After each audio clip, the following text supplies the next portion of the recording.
cloud. Okay, so then now we will do more, and we're gonna go live on Facebook.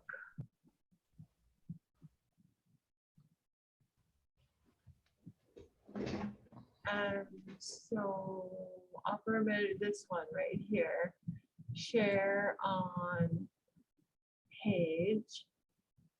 And that would be Upper Midwest Bead Society.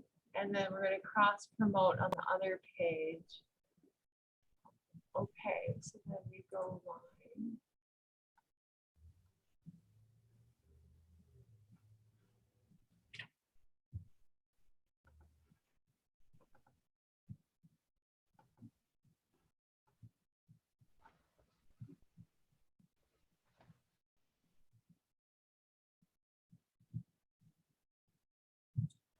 Okay, then hello, I do believe, I think we're live. I think we are too. Yep, says live on my little screen here. So, all righty. Hello, everybody. My name's Maggie Thompson. I'm the president of the Upper Midwest Bead Society. And today on our Beading Basics Live, which is open and free to the immediate world, we're having 3 different lessons, 3 different classes, and I'll let Rochelle introduce those. I just wanted to make one little announcement about our YouTube channel and our videos, such as we're recording now, of our Beading Basics Live, and I'm in the process of uploading those to our YouTube channel. It's a slow process because they're huge files and they take a long time to upload. So just be patient with me. I'm getting there little by little. And so those will be available on the public YouTube channel. And I'm going to figure out how to do the private channel for our monthly meetings. So those will be available to members only with a, a distinct link to them.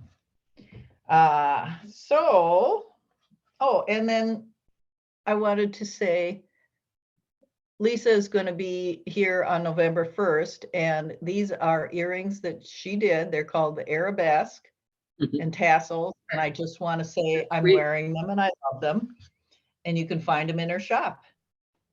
Okay.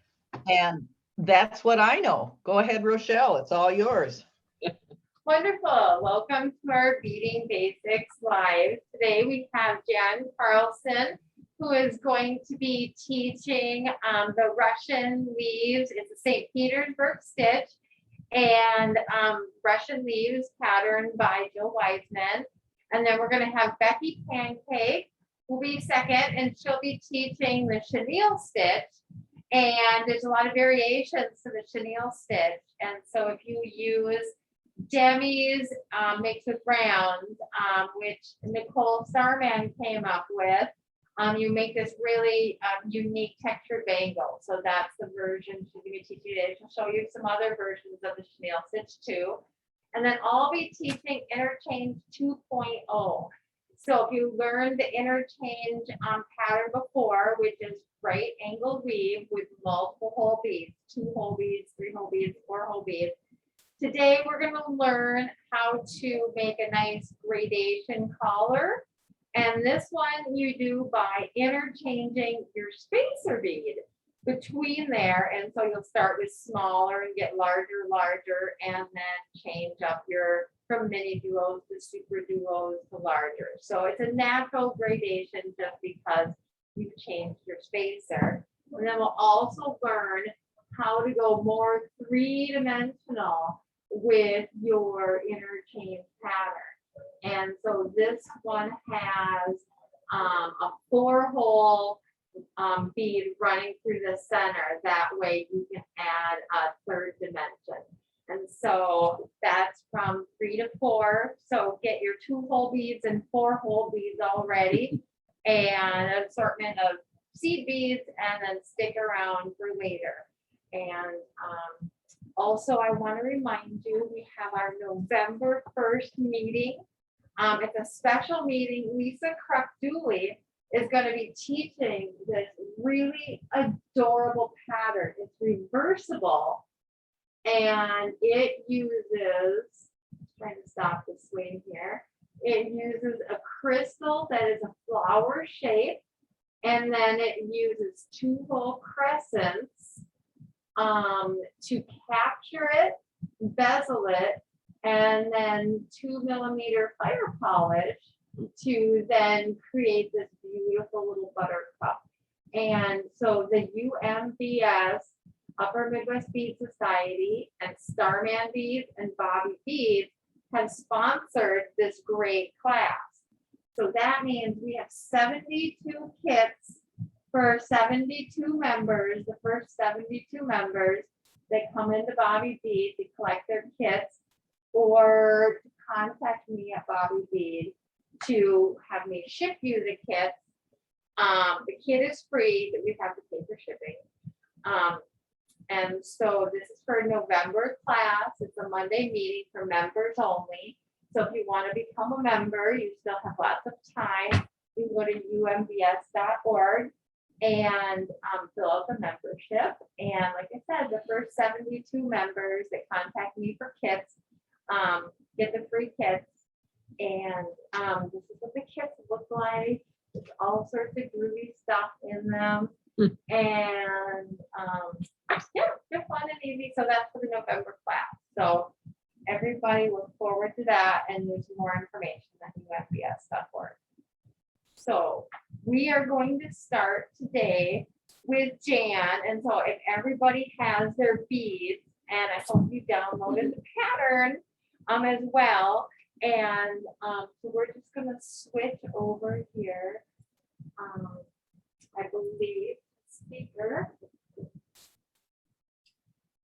So there you go. Okay. All right. All right, and we're off. So we're making the Russian leaf earrings today, and I just wanted to show you some examples. This particular one I made with 10 Odelicas, and there's 10 Odelicas on the on the trim as well. This I made with 11 Odelicas, and you can see I use exactly the same number of beads, but you can see the difference in the size of it. So the pink ones are the 11-0, and it's quite a bit more delicate than the 10-0 beads. And I've got some additional samples. This I made recently. I just got this wonderful color. It's a creamy jasper Picasso, and I trimmed it in copper. And then there's a difference too in the way I handle the top part here. On these beads, on this set, I used an 8/0 bead at the top, and then put a jump ring through it to connect the wire. You can see that very well. Let's try it on this one.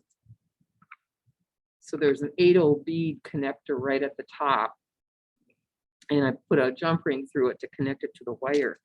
On this one, I used an O bead at the top and laid it flat because this post is in the kind of perpendicular to the way you put a wire through.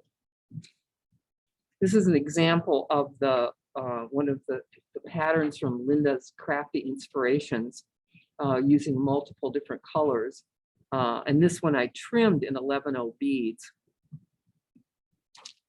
And then this one is another one from Linda's Crafty Inspirations, except for the embellishment part of it. I added the embellishment, and this I used 3 2-hole cabochons with beads in between for each one. So there's lots of different things you can do with this, with the Russian leaf and with the different patterns. Now I'm using the pattern, which I hope you've already printed off, how to make a Russian leaf. If I can get this turned around so you can see it. How to make a Russian leaf. This is the pattern from Jill Wiseman. It's a very good one. I only make a couple of changes to it. And one of them is right at the start. And I have to warn you, when you're looking at the patterns, the directions are above the diagram. It's very easy to get turned around, but I'll show you as we're going along here. So we start out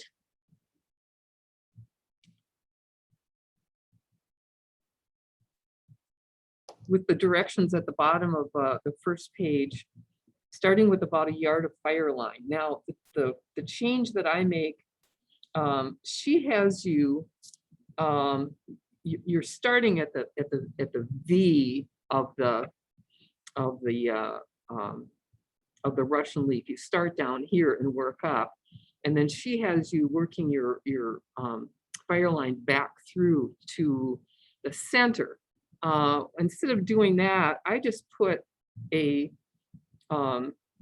stop bead right in the center of the fire line, and work the one side and then work the other side. So take about a yard of fire line. If you're using size 10-0 delicas, I suggest you use 8-pound fire line. If you're using the 11-0 delicas, then use the 6-pound. The 8-pound in the 10-0 delicas just gives you a little more stability of the piece. So we start out, we string on a size 11. I am using an 11 here for the trim, 9 delicas.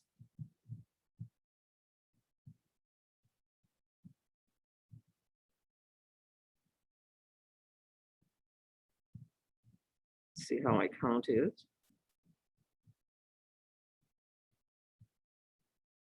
I do like to double count because you can get messed up, okay? And then a size 11 and then another delica.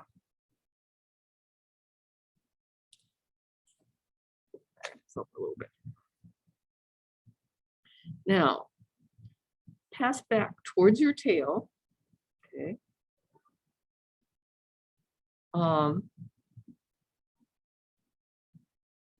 And you skip the last 3 beads, and you don't add any beads. You just go through that 4th bead, the 4th bead that that you just added,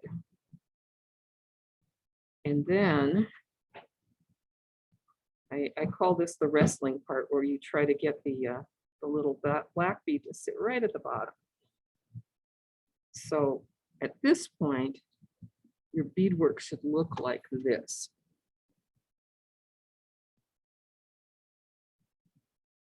Where you've got a little T at the bottom. You can see that. Okay. Now,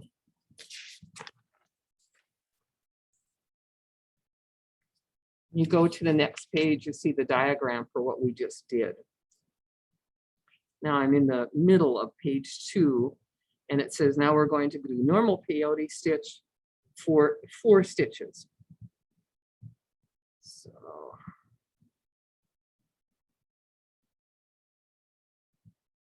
and you'll notice that I managed to choose Halloween flavored colors.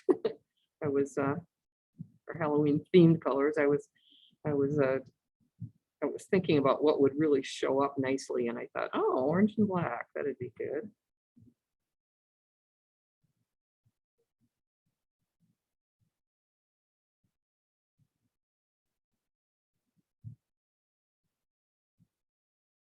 And typical with peyote stitch, you need to make sure that your beads sort of lock into place.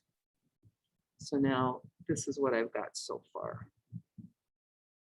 The little black bead at the bottom, and I just went through the little black bead, the 11-0 at the top. Now I'm going to turn it around, and remember that the instructions are at the top of the graph. So now it says pick up a delica and start peyote stitching back away from the tail. Okay, I'm sorry, we just did that one.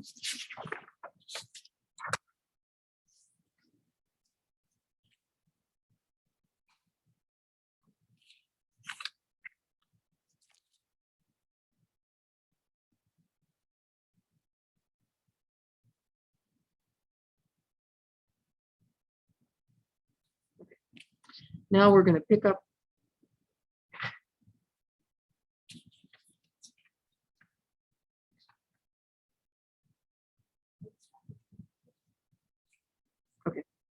so pick up the sides a delica and start peyote stitching back down, and again 4 stitches. So 1,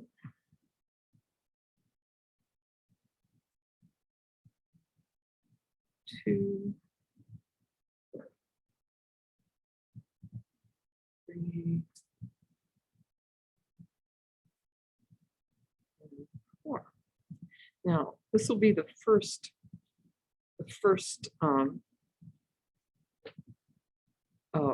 we're basically to make the V, you're doing a reduction on one side and an increase on the other side. So this is a reduction. So you can see we've still got one little gap left in the peyote stitch, and we're going to pick up the 11 and a delica and then go back up through that last one. Now let's see how this looks. So you've started your V at this point.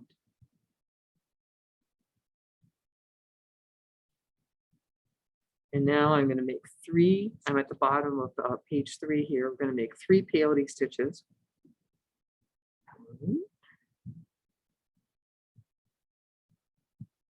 2. And this is famous for getting your thread caught, so you have to watch for that. 3.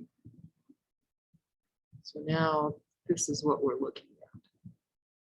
Okay. Now, when we get to the top, we're going to do the increase.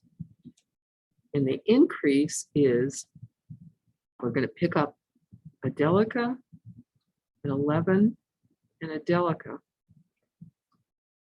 And you're going to go through the first delica you just added.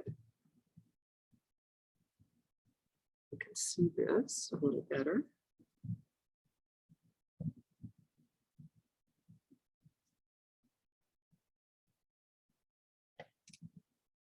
So you can see I'm not picking up any beads that was already on there.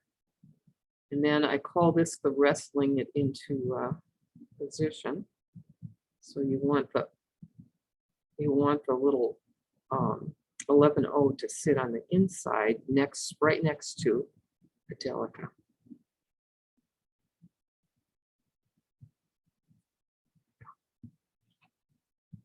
Okay, and now this looks like, get this turned around, it looks like this. So this is the part that I just did.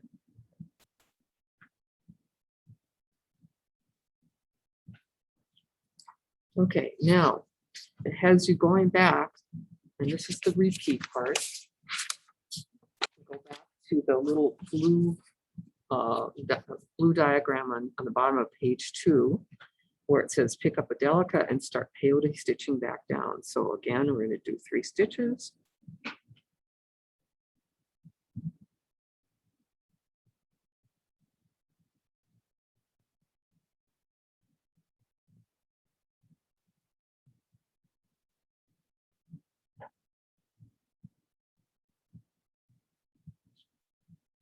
Okay, and then we're going to turn around. At least I always turn around. Some people, that makes them crazy. They don't want to do the turn.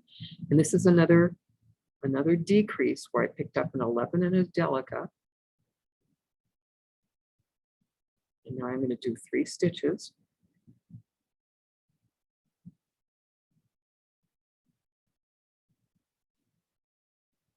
And back at the top. So that's what I've got so far. And you can see this white bead was my stop bead. That's the very middle. Okay, now we're going to do another increase. A delica, an 11-0 bead, and a delica.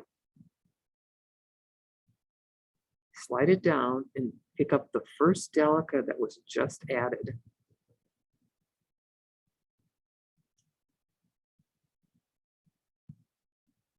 And then kind of manipulate those back into place. And you can see now we've got a nice diagonal going.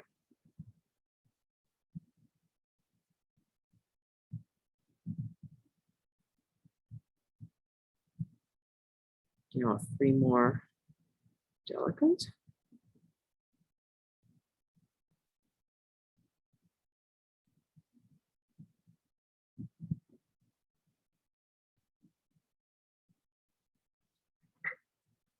Turn into our decrease, an 11 and a delicate.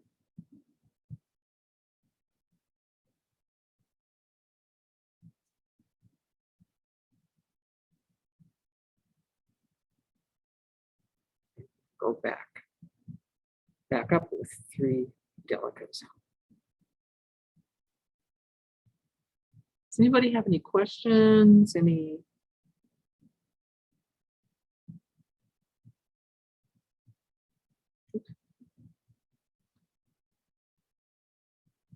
Doing my increase, the delica, an 11 and a delica, going back through the first delica.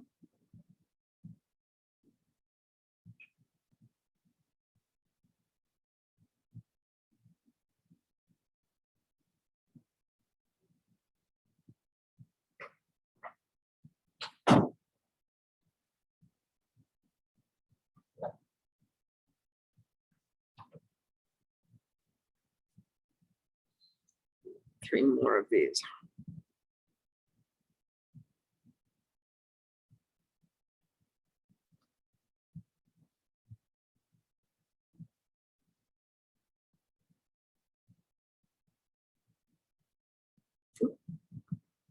Pick up an 11 and a delicate.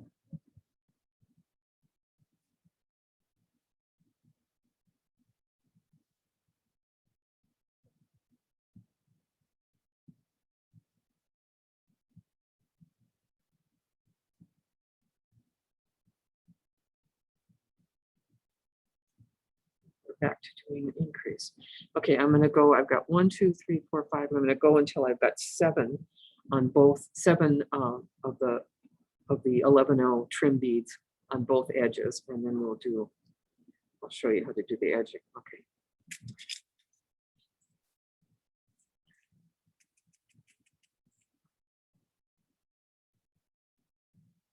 Do an increase.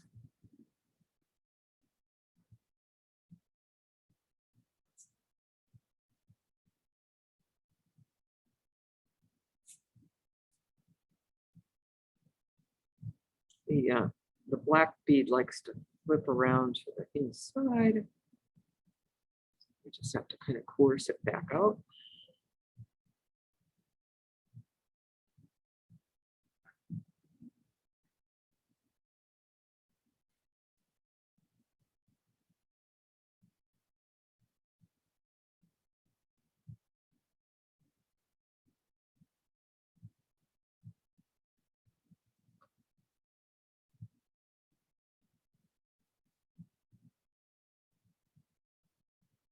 Another decrease. I've got 1, 2, 3, 4, 5, 6. I'm getting there.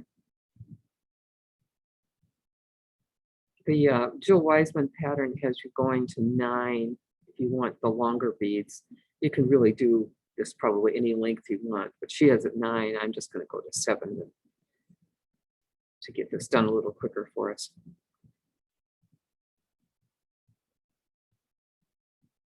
Oops. And the increase going back through the first delica.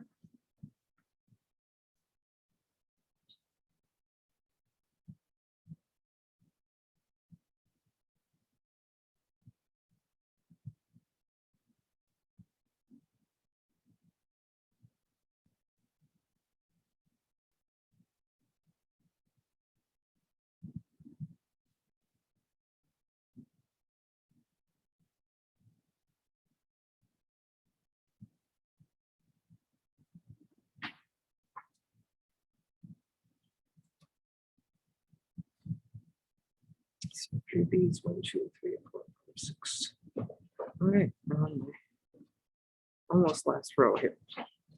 So this is my seventh edging bead here. And I'll show you what we do to finish it.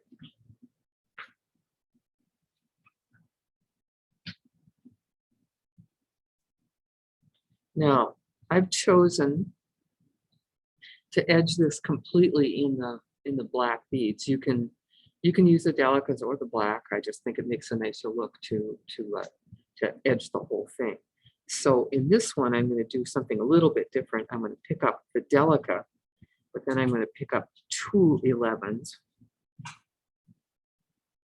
Go back through the delica.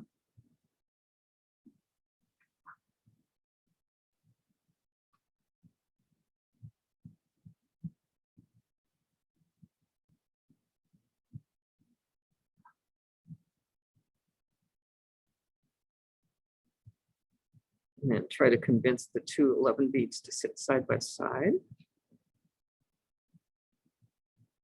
And easier said than done.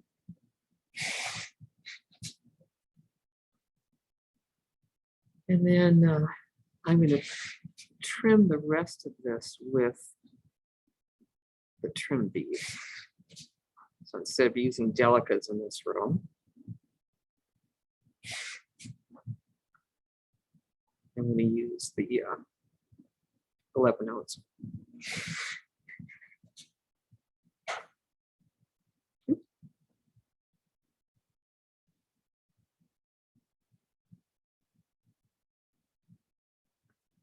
Okay, so I've got all of my trim beads in. It's trimmed all the way around. I'm going to go through this little edging bead. And then I'm going to make my first, I like to tie off a couple of times. So I'm going to make one knot. And I'm going to go over a bead.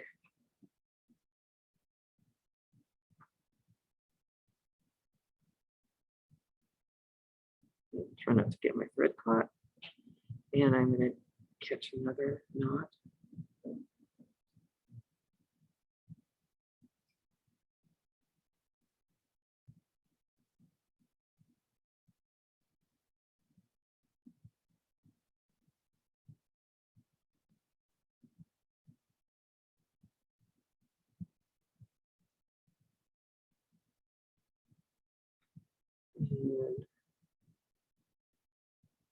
And I'm just going to let my thread go down a couple of rows and trim it off. Now, to get to the other part of it, do the second part of the bead, I'm going to take off the stop bead.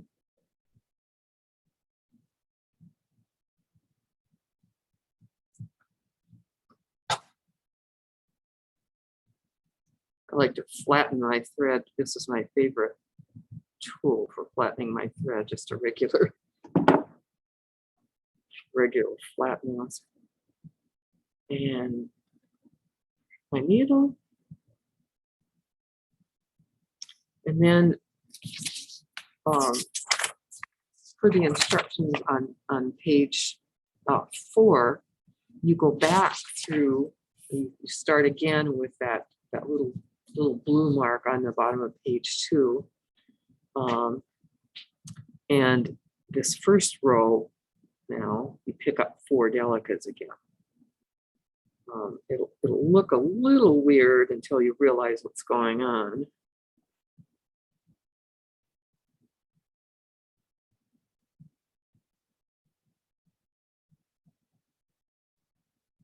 So 4 delicas, and then we're back to doing increases and decreases.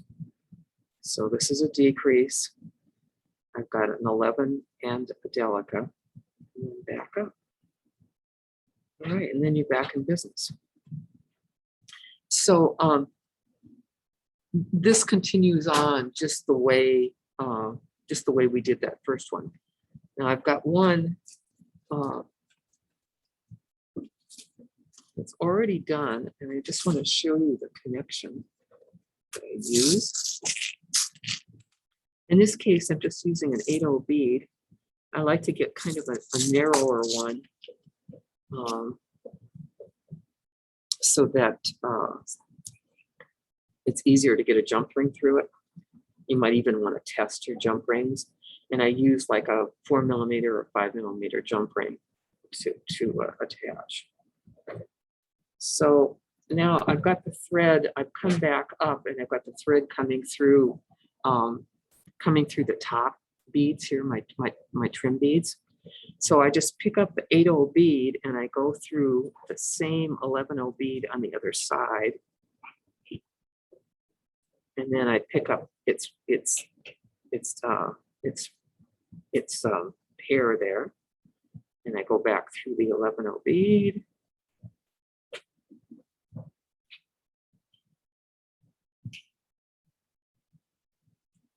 And then through the matching one on the other side. And do this a couple of times. And now let's see that it gives that nice leaf look. Okay, do one more.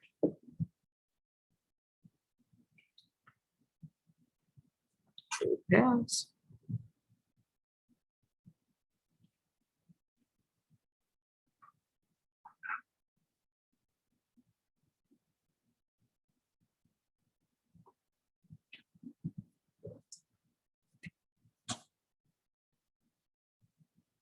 And then I'm going to go back through and tie off.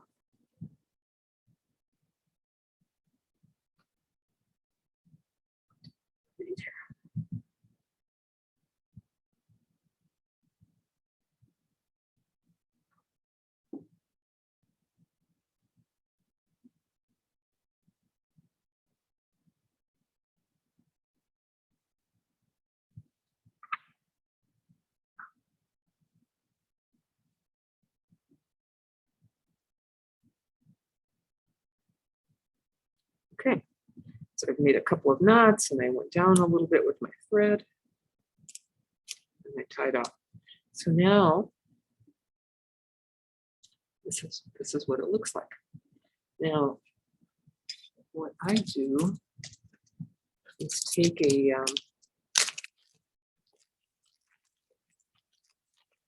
jump ring.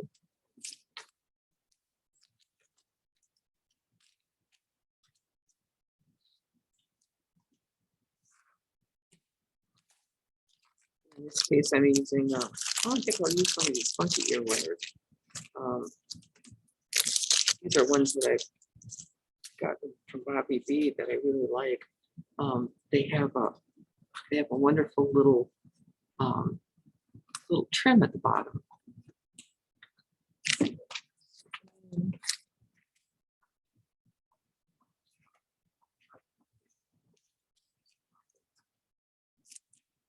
I just open up the jump ring.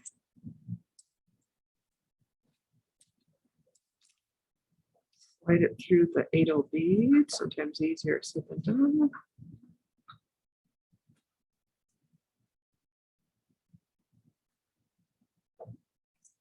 And decide which direction I want this in. Put the ear wire on.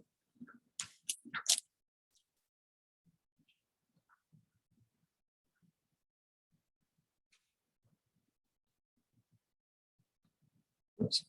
Sorry, I'm not under the.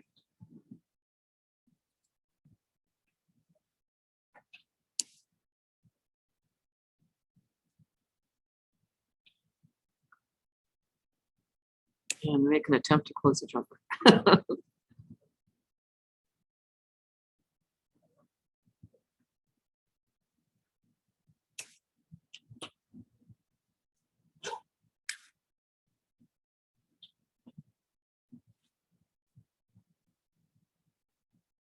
There we go. Okay, so jump ring through the 8/0 bead and then connect to the ear wire. Now, what I've done with mine, you'll see that it's kind of floppy, it's kind of loose. So I've used Pledge floor wax. It's called Pledge Floor Care by S.C. Johnson. And it's just, you know, a regular floor wax. And what I do is instead of dipping it, I use a cotton, a Q-tip, and I just brush it on the back, and I'll put one coat on and see if that's thick enough or stiff enough. And if not, I'll add another coat. When I made these earrings, I made them with they're 10 delicas, but I used 6-pound Fireline, and it really made them very, very floppy. So I added actually quite a bit of wax. And again, I just put it on the back side, so you know it didn't discolor or change anything on the front side of it. So that's that earring. How are we doing for time? Well, we can go on to, I have another pattern that I started using, I can get some of this other stuff out of the way, using one of the Linda's Crafty Inspirations. And I can show you how. Just get the out of the way here.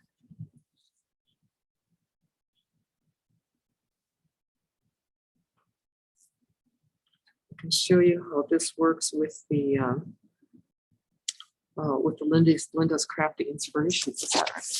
And this is the pattern I'm using. It's number 29 if you look at her website of patterns. There's kind of a guide down the right side that says Russian leaf earrings and a number of it. So that's the pattern that I'm using. Now, once again, we're going to start with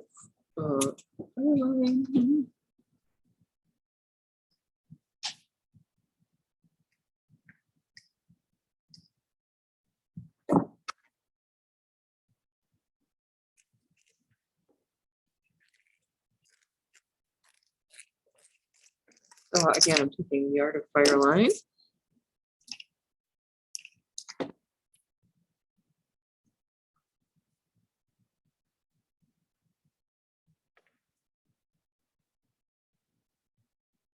And I'm going to smash the end. I'm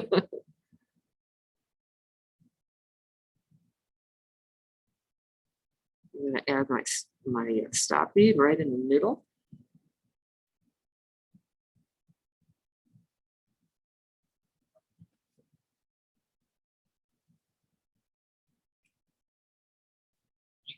Even this out.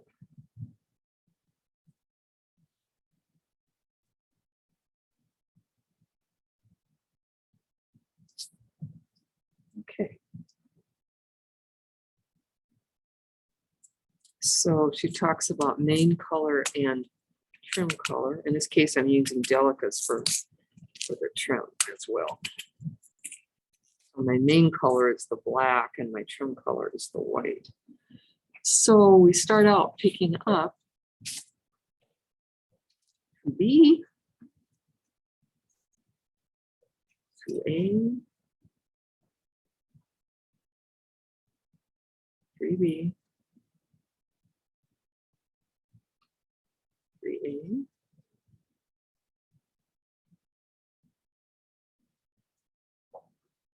B, and A. Let's see how I did here. 2B, 2A, 3B, 3A, a B, and an A. Okay. Now again, you go back through that fourth bead. And of course, these colors are going to make a nice pattern. Show you that pattern.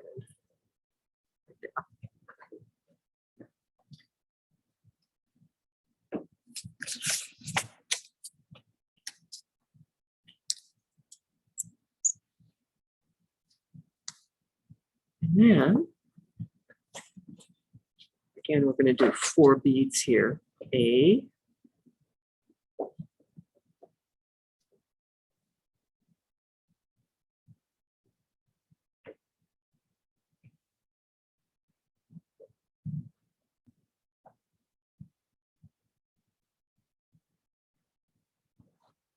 and get to go through just one bead.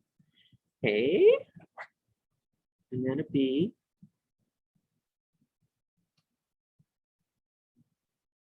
and then an A,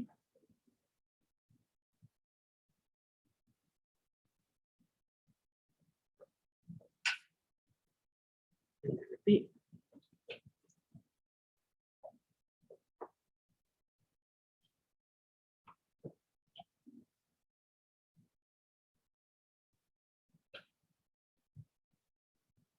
Okay, and this is kind of fun. You can see the pattern kind of coming together here.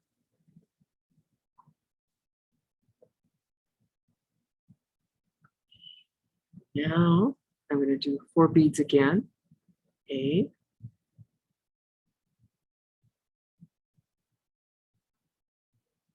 I need to do one thing really quick. yeah, go ahead.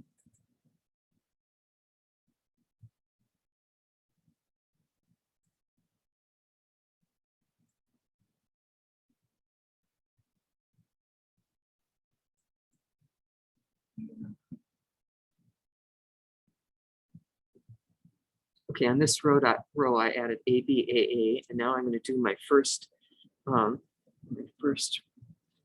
reduction row with B and an A.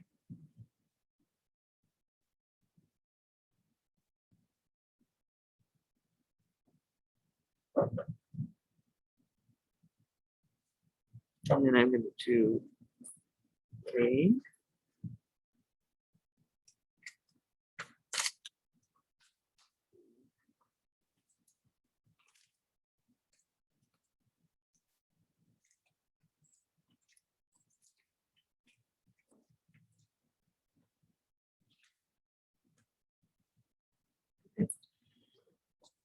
Okay, so you can kind of see this is the way this one will come out. And again, I can do the same thing at the top. I could put either the O bead up here, you know, to do if I wanted to add a post earring, or I can add an 8/0 bead, either way. So, any questions? Anything else? I think there is a question, Yeah. but we're trying to get there. Barb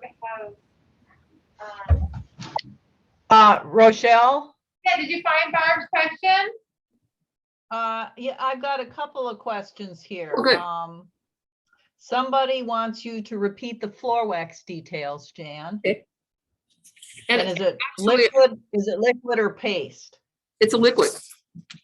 Liquid, okay. Yeah, I could send out a link to this. We could put that out somewhere. Okay. It's a nice little write-up on it, and it's called Pledge Floor Care, and Floor Care is all one word, by S.C. Johnson. And it's a future acrylic floor finish. Okay. And it says, is the handout in the files? If you send that, can you take a picture of that? And I can see if I can upload that to our website so everybody can get to it. We only had the link to the Jill design. We Right. didn't have the link to this one. Yeah, I've actually got this as a document, so I'll send you the doc. I thought Okay. I thought I had included in my handout, but unfortunately I didn't. And that's okay. So if you send me that doc when you're all done here, Yeah. I'll go ahead and put that up on the website. So I Okay. hope that takes care of everybody's questions about the wax. If it doesn't, comment again. Yes, and yeah. For sure. We'll address whatever your future comment is. Yep, Hannah put up the link to the floor pledge multi-service on through Amazon if you don't want to go to your local pub or something or Target, but Oh, all righty. Yeah, I see that. Okay. in chat. I couldn't find it in Target, but that could have been just my Target too.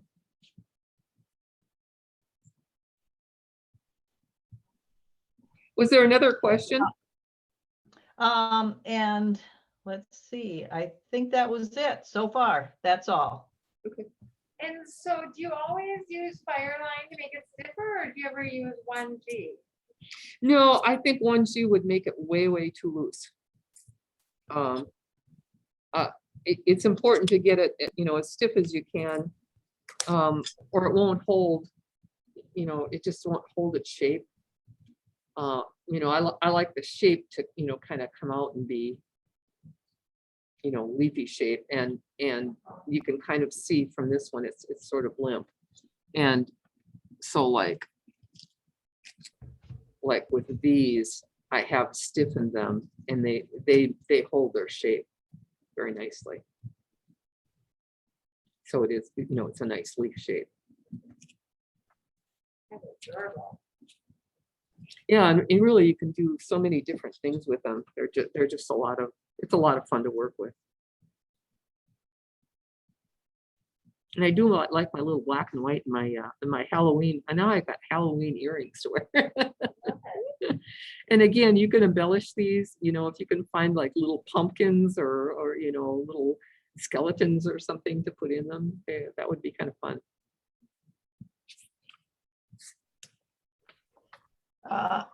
Yeah, Jan, I saw some that you had made, and inside that little center oval, I Oh, think yeah. you put a little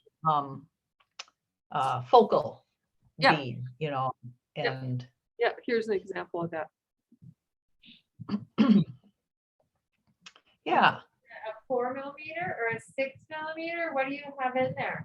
They're 2-hole cabochons.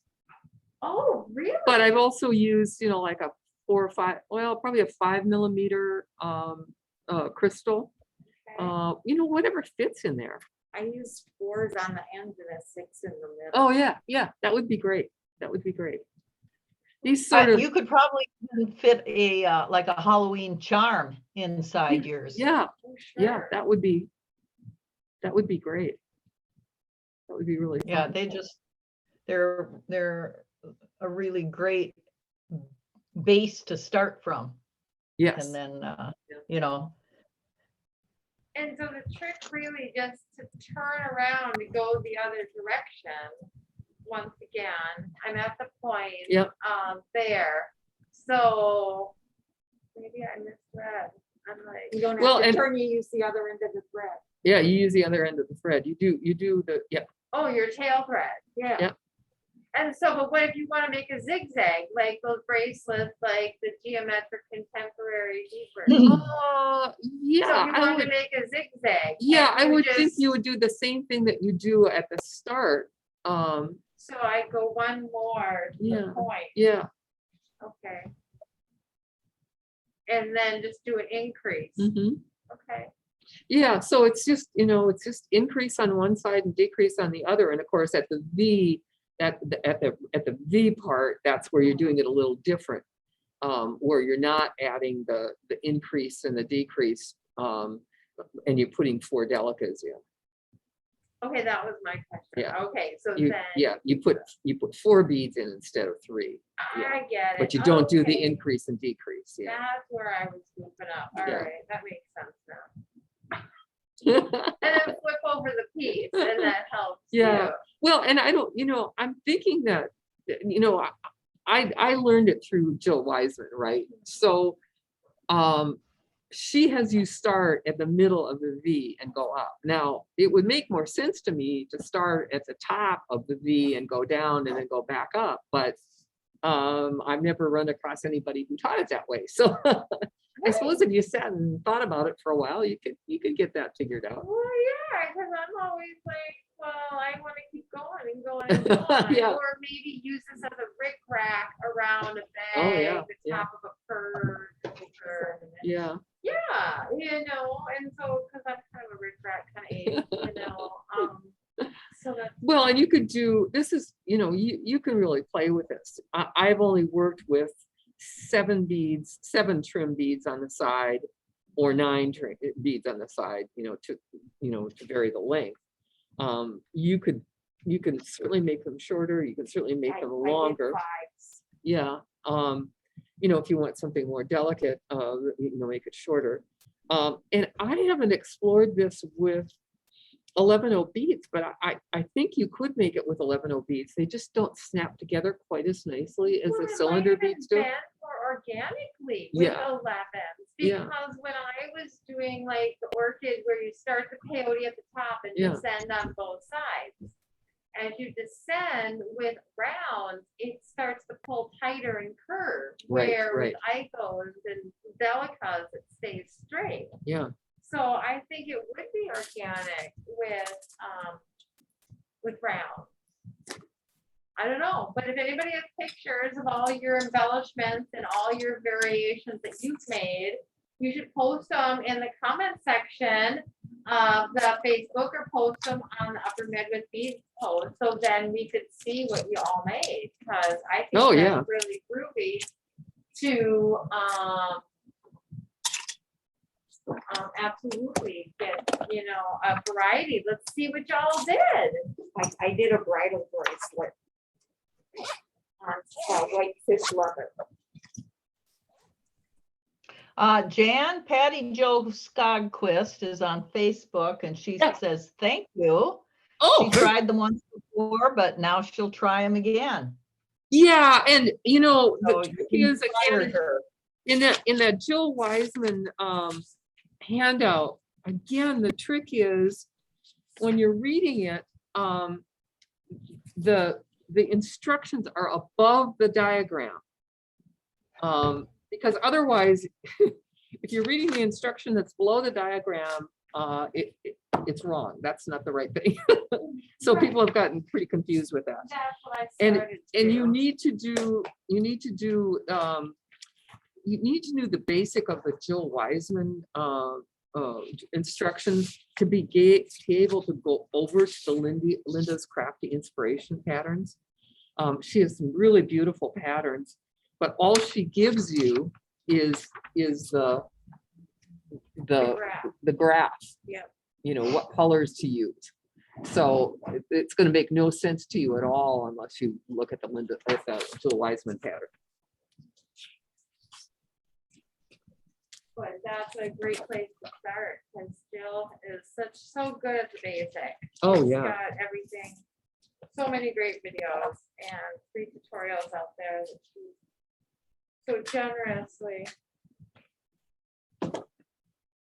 And so we're darn excited. So any Yeah. other questions for Jan? Jan, do you have anything coming up that you're doing? Are you doing any art fairs this winter? No, Any no. special? No, just I'm still volunteering and selling stuff at the art shop at the Midtown Global Market. And so is that open daily or on Yeah. weekends? Yeah, no, right now it's open from 10 to 6 weekdays and Saturday, and then Sunday 11 to 6. And there's so much fun stuff going through there right now. It's just it's amazing. Very exciting. And that's at the Midtown Global Market Yep. on Chicago and Lake. Yep. And And what I'm working on now is I'm starting to work on Christmas ornaments. great. And is there lots of, is there actually a fair or winter crafter or thing where there's more vendors at one time, or is it just They always? usually have some stuff, but yeah, when it gets towards Christmas, we do a lot of Christmas ornaments and Christmas jewelry and that kind of thing. It's pretty fun. Oh, super. So look for Dan down at the Midtown Global Market. And so next we've got Becky coming up. We are just changing of the guard We're here. shuffling here. And so bear with us a moment. Here we're going to switch.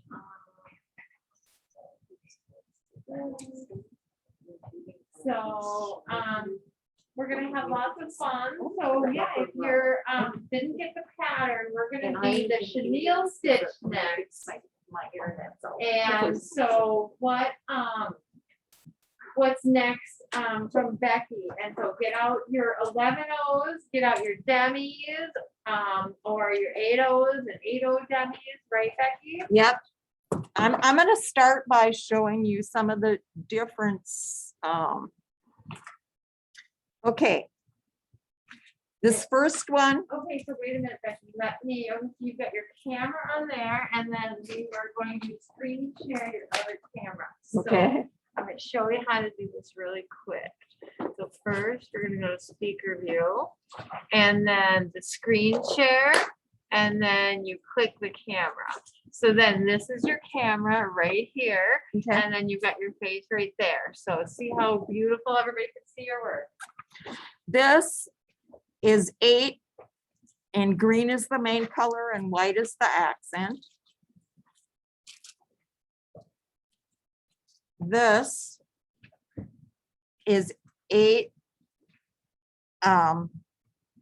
The purple is the main color, and then 11 is the accent, and they're blue. This is done with 11 grays and raspberry 8s for accent. This is done with 11 blue and 11 yellow for accents. This one was kind of an experiment, and I used red as the main color, and then I used a black demi and a gold 11 and a black demi. So that's different than the pattern. I just kind of worked with it, and that's what came out. And all of these were done on a base of 6, but it also works with a base of 4. And this one, I did 4 of the blue 8s with green 11s for accents. Okay, this is a necklace that I did probably 15 years ago. This, I think, was my first chenille stitch. And I used 4 accent colors because I wanted to use all the colors that were in the polymer focal. So I did 4 rows and then repeat. Rochelle asked me not long ago if I had ever done with demis. So this one I did with purple 11s as the main color and turquoise 8s as my demis. This is the earrings that go with that necklace, just to show you you can do things besides just the straps. And this, I bezeled this stone with the chenille stitch.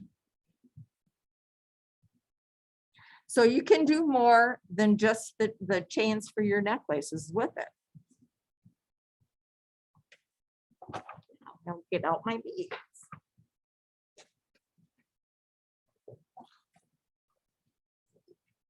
Today, we're gonna start with the chain for the necklace. Yep. Super. And this time I'm using 6s just because I wanted you to be able to see them better.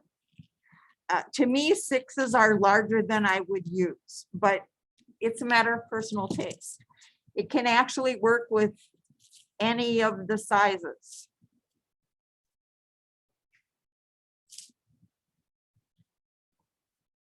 Okay, so to start, oh, my thread out.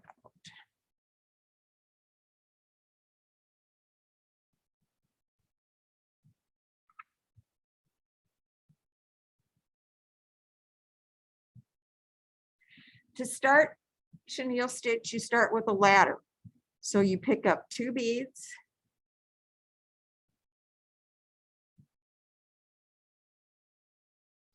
And as with most things, the beginning is kind of fiddly. And you go through the first bead again, and then you go down through the second bead.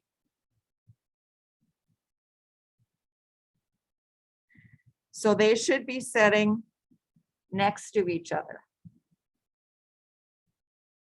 Pick up another bead.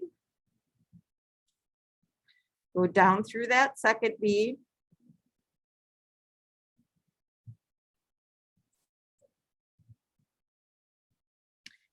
and up through the third one.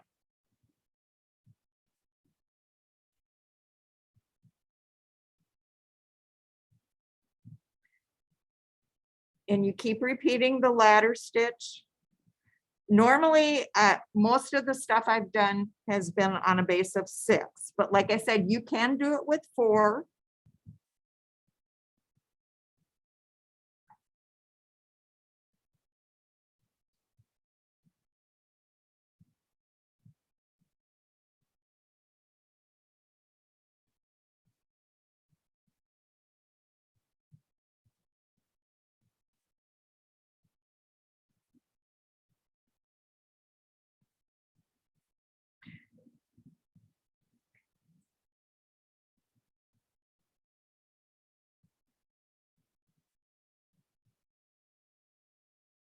Okay, so now I have my chain of 6.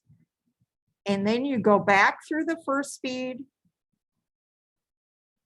and down through the last bead so that you join it into a circle. And I have my thread count.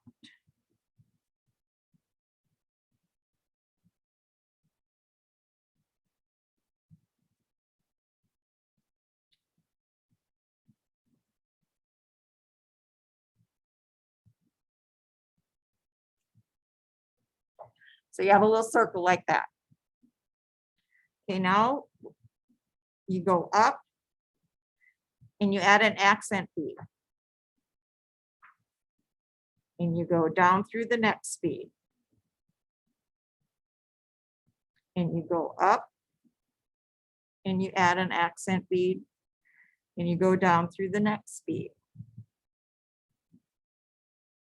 And you go up and you add an accent bead and you go down. Okay, and then you go up and step up through your accent bead. Okay, and this is where the chenille stitch starts, really. You pick up 2 of your main color and go through your accent and repeat around the circle.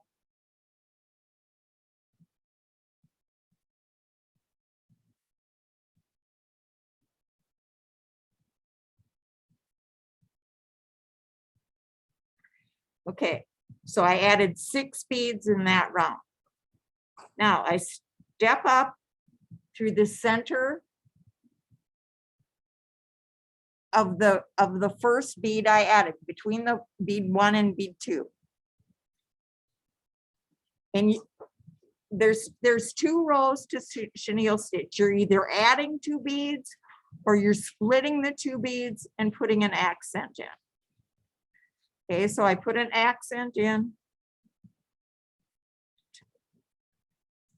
Now you go across that accent bead below and split the next pair. Add an accent bead. Go across the accent bead and split the pair.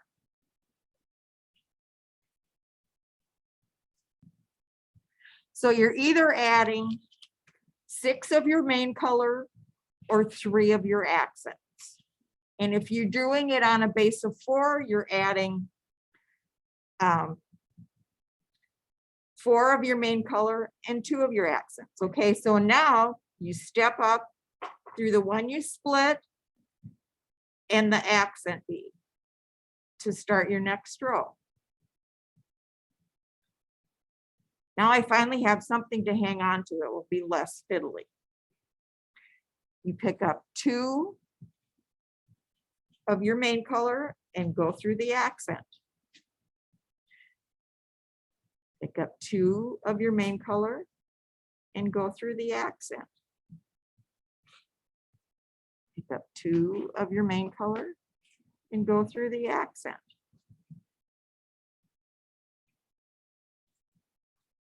And then you step up for the next row by splitting that pair of the main color and you add your accent.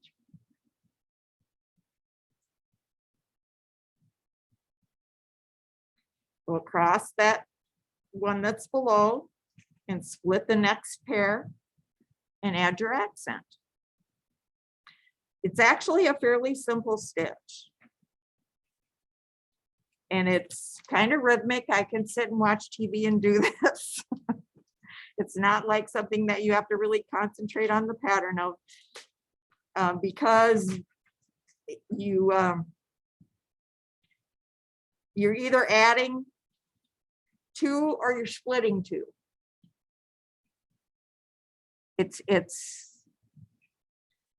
And it goes fairly quickly, but to do a strap, you will have to add thread.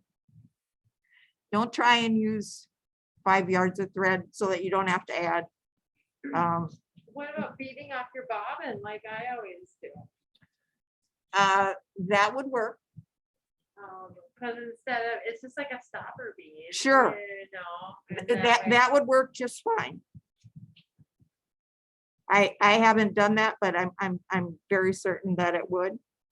Because you turn around and go the other way, just like in Jill's, you're starting in the middle, and so you use half the thread for one side. It depends how long it's gonna be. Right. Eventually, you gotta add thread. Right. usually, So don't be afraid of it. Right. But it's a very simple rhythmic. You're either adding pairs of beads or you're splitting the pairs and putting in an accent. There's after you get your ladder from the original row, there's 2 stitches. It's either you add 2 or you split 2. And then, like I said, you step up when you get back to the beginning through the first one you split and your accent. So this is how it looks. And it's very flexible and comfortable to wear. Just like, yeah, most, it seems like it would be kind of a cross between right angle weave and peyote too, you know. It kind is. of- It's very soft and like I said, you can do it with whatever choices of beads you want to. You know, I'll show you again. This is 8s with 8s. This is 8s with 11s. This is 11s with 8s, and see how they kind of stick out more, the raspberry ones. This is 11s with 11s. So how do you maintain nice tension? It looks like you've got, I mean, I pull it over my finger and hold my other finger across it. so that's how you control the That's- thread as you're yep. going. Yep. And then how about as you go throughout the whole thing? Do you ever go back? Like, you know, how we used to do with the peyote tubes and roll them between your hands? You kind of can roll it to shape it. And when you get to the other end, I do a ladder again to end it. And then I usually use bead caps over the end so you don't see them anyway. So, well, the starting and the ending is always the hardest part. Can you go over the start of that again? So Sure. is it always the same number, or can you vary the amount in the circle? This is a 4 instead of a 6. But it's always even numbered. Always even numbers.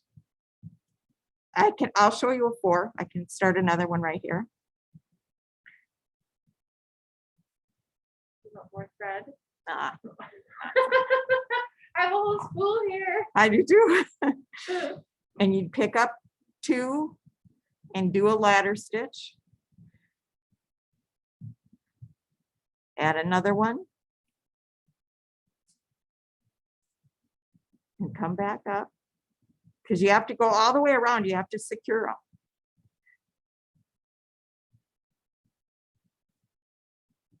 them.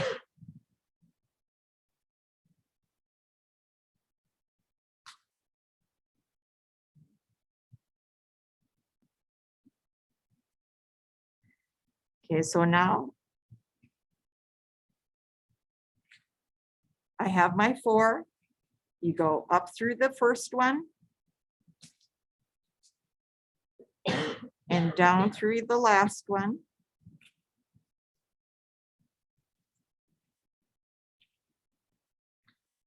So that's how, that would be the start of a 4.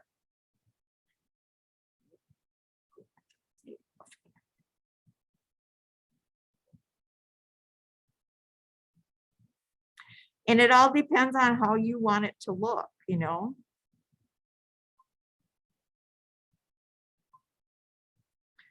Okay, this time I add an accent.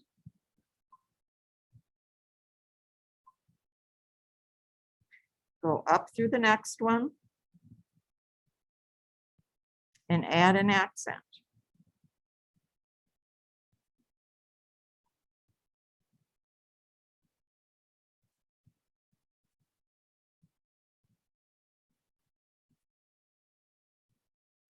So there's my accent row. And you come up through, and to step up, you go through your accent bead. Then you add 2 beads, go through the accent, add 2 beads, go through the accent. Okay, so now I have pairs, and you split the pair and add an accent.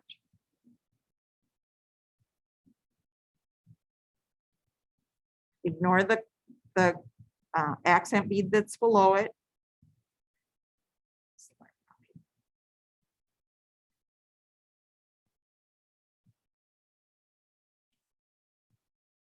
Split the next pair, add the accent.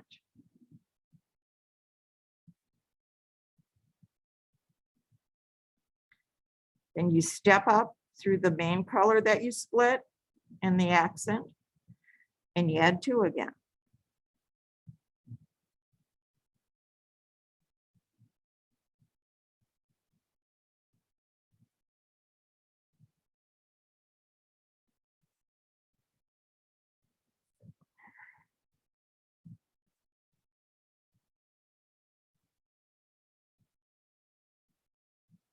Split it and add an accent.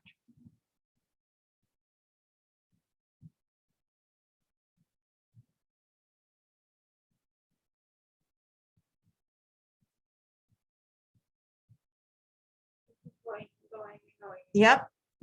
Okay, so here's the difference in size between a 4 row and a 6 row. Like I said, 6s are kind of big, Right. but I wanted you to be able to see it easier.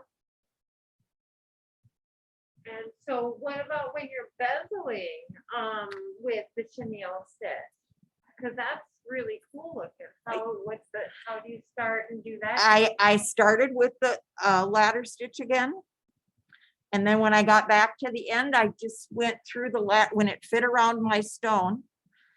I went back through the ladder, the first ladder.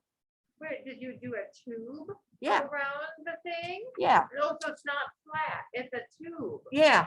around, oh. And then I covered my join with the flowers. And so then when you're ending it, so then instead of ending it, you connected it? Correct. Okay, so just like a bangle is how you connect the bangle. Yep, just how, like how you the connect a same. bangle, and then I did my peyote here to hold it in better. Oh, the- kind of like a netting peyote. Yep, netting bangle. peyote off of the chenille. This is the chenille, and then I did a netting to hold it in and a trim. Wow. Fancy. And so those are 11s that you use for that bezel? These are actually delicates. They're cylinders. Yep. Oh, I didn't know you could do chenille stitch with cylinders. You can I've always been doing use them with round. any this was what I had in the color that I wanted. So they're actually cylinders. And then I have two colors here. I have I don't know if you call it gold or yellow, matte rainbow.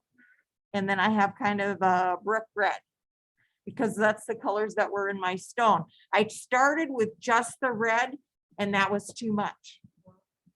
So I went with the second color that's in the stone. And that's 4 rows around or 6? This is 6. That's 6 around with cylinder. Yep. And then this one, if you remember, I used the main color is 8 reds. And then I did a black 8 demi, a gold 11 seed bead, a black 8 demi, and through my split. So you just use a gold bead in between but then how do you do 3 colors? Okay, Is there an extra bead in there? there's 2 extra beads. Can you demonstrate that for us? Okay, I need another. I can get your colors. Do you need another color? No, I need well, yeah, I do need, Oh, beads. What color beads do you want doesn't matter. or what size? 8s if you have, I have gold 8 that right works. here. Okay. Yeah, I'm trying to figure out where the extra beads go.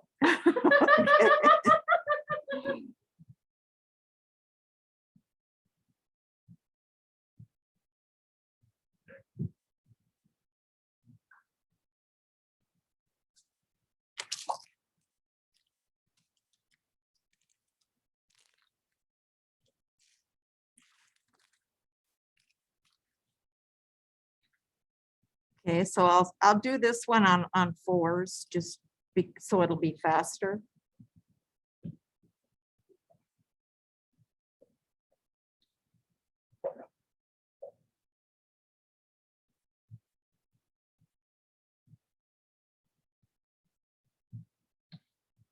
Ladder stitch 4 beads together in a square.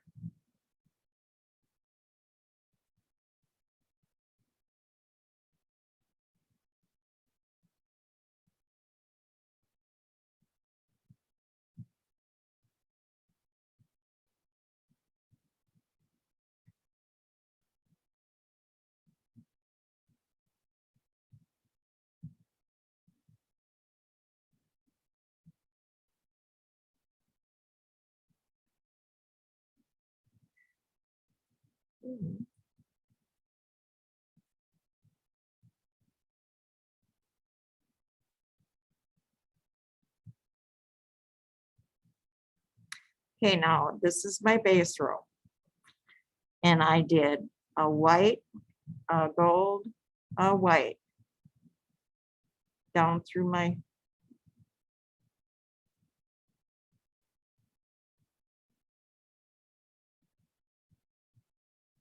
and up through the next pair.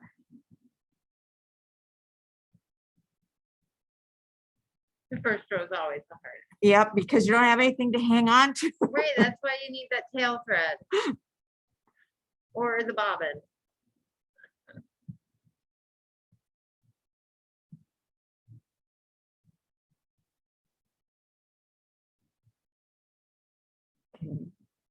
So now when you step up through all 3 beads. So come You- out the gold. So that you extra come bead out in the gold. center. Okay, Yep. all right. And then you add your 2 main colors and go through the next gold. And your 2 main colors.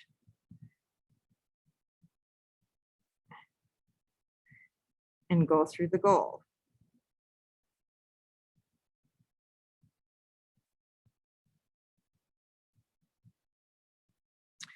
Okay, now you split your main color.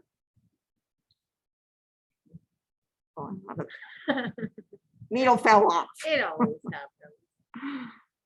when you're demonstrating. the And you pressures can on. use whatever thread you're comfortable with on this. I Okay. used the copper color 1G on this one.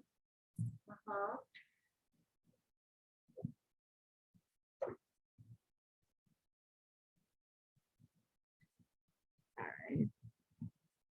So after you exit the gold, then you have to split the main color in the row you're Right. in. Okay. Split the main color. And you add 1, 2, 3 accents. Split the main color. And add 1, 2, 3 accents. And then when you step up through the main color and 2 of the accents so that you're coming out the point. Okay. Oops, it's slipped up.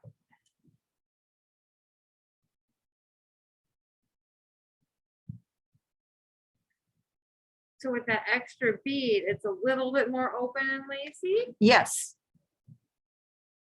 And I've never seen anyone else do that, but I just was experimenting. I wanted to be able to show you what you really can do with this. Well, that's the whole fun of playing. It is. You know, one of my students one time said, "Oh, I don't know how you design stuff." I said, "You know what? I sit and play with the beads. If it doesn't work out, you still have the beads. All it cost you was a little time and a little thread, and you learned something from it." No? Okay, so you split your main color.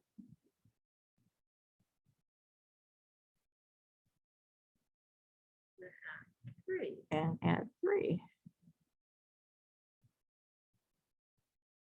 Split your next pair. And add 3.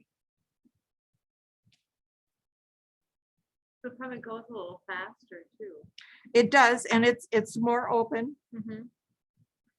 It depends on the look that you like, what you're trying to achieve.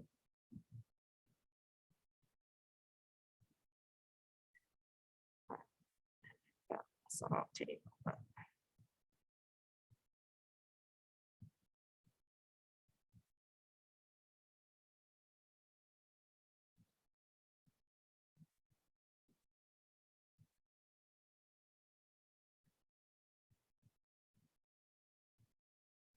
But it's a fairly simple stitch. And so this is how it would look. So, if you're not gonna bead off your thing, what's your recommendation for adding thread in the project like this? Cause it's kind of so open and so many levels and layers. How would you go about adding thread? I usually add thread when I'm at one of the accent beads. Oh, okay. And because it seems to show less there, and then I just weave my tails and my, back in. Okay. So simple, easy. So don't. It's a very easy stitch. It's Sounds like loads of fun. I mean, it's faster than a peyote tube. oh yes, much faster. Those are just like one bead at a time, one bead at a time. Yep. Yeah, it's much faster. So, And I love how it feels when you wear it. yeah. It's very comfortable because it does move and flex with you. And so it doesn't matter which one is the bigger or the smaller, the accent bead. You or can, the it main depends color? on how you want it to look. These are the same color. These two are the same, I mean, not same color, same size. This is 8s and this is 11s. And so they're equal. And so they're equal weight. This one is an 8 main color and a 11 accent. So it sticks in Okay. and is less prominent. Okay. This one is an 11 main color and an 8 accent, so it pops out. Okay. So it's like a bubble almost. Yep. I get it. Okay. Yep. And then, like I said, this one I did with 3 colors. Yeah. So it all depends on how you want it to look. Because there is no right or wrong in doing it.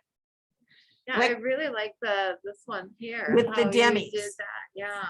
Yep, Is that all demis or did you mix? no, it's round and demi? 11, it's 11. The purple beads are 11s, the main color, and then it's 8 demis in the turquoise. I like it, I like it.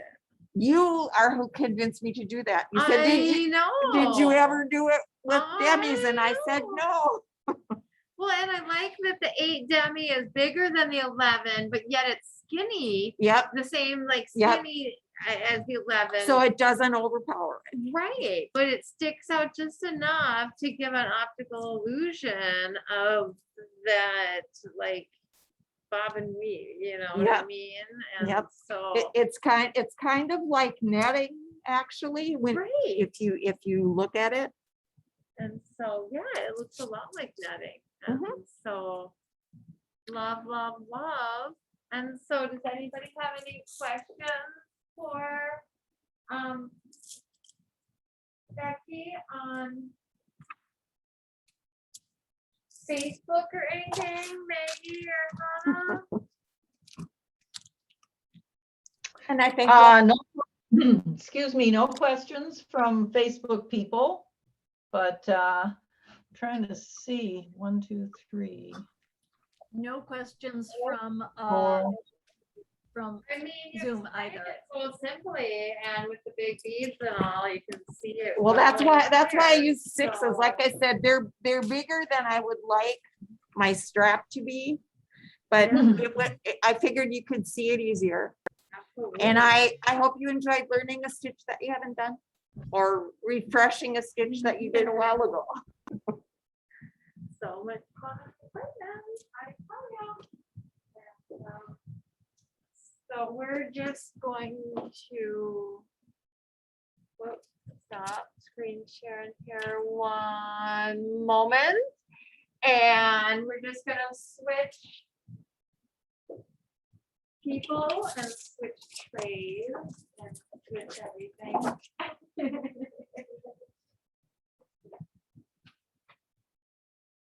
Because we're just having so much fun in the studio today. We appreciate you all coming down. Those purple 2-hole cabochons are gorgeous. Aren't they? That's a suede gold orchid is called. And so let's just screen share our second camera. And so we've got a variety of things going on here. And these are all basic interchange patterns. I'll show you that while I finish getting set up. And so you can do it any way you want with any beads you have. It will work. That's the neat thing about this pattern, is that absolutely any beads you have that have multiple hole beads, whether you have lentils, whether you have 2-hole cabochons, whether you have tiles, or these are gem duos. These here are 2-hole triangles and bars. Here we've got a mixture of gem duos and cabochons. This one is lentils and super duos. We've got 2-hole diamonds. I mean, there's just the endless list goes on and on and on here. And then we've got, you know, your ginkgos. And so it can be done with anything. So grab your beads. And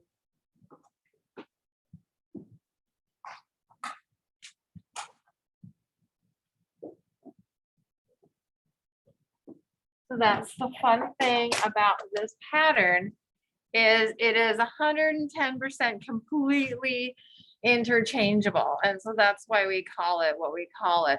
And I'm going to quick show you the pattern here a moment. And I know it's open. Whoops.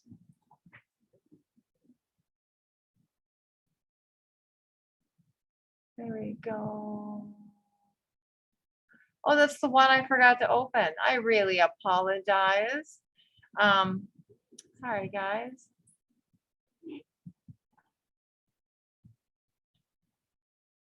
HI, there we go.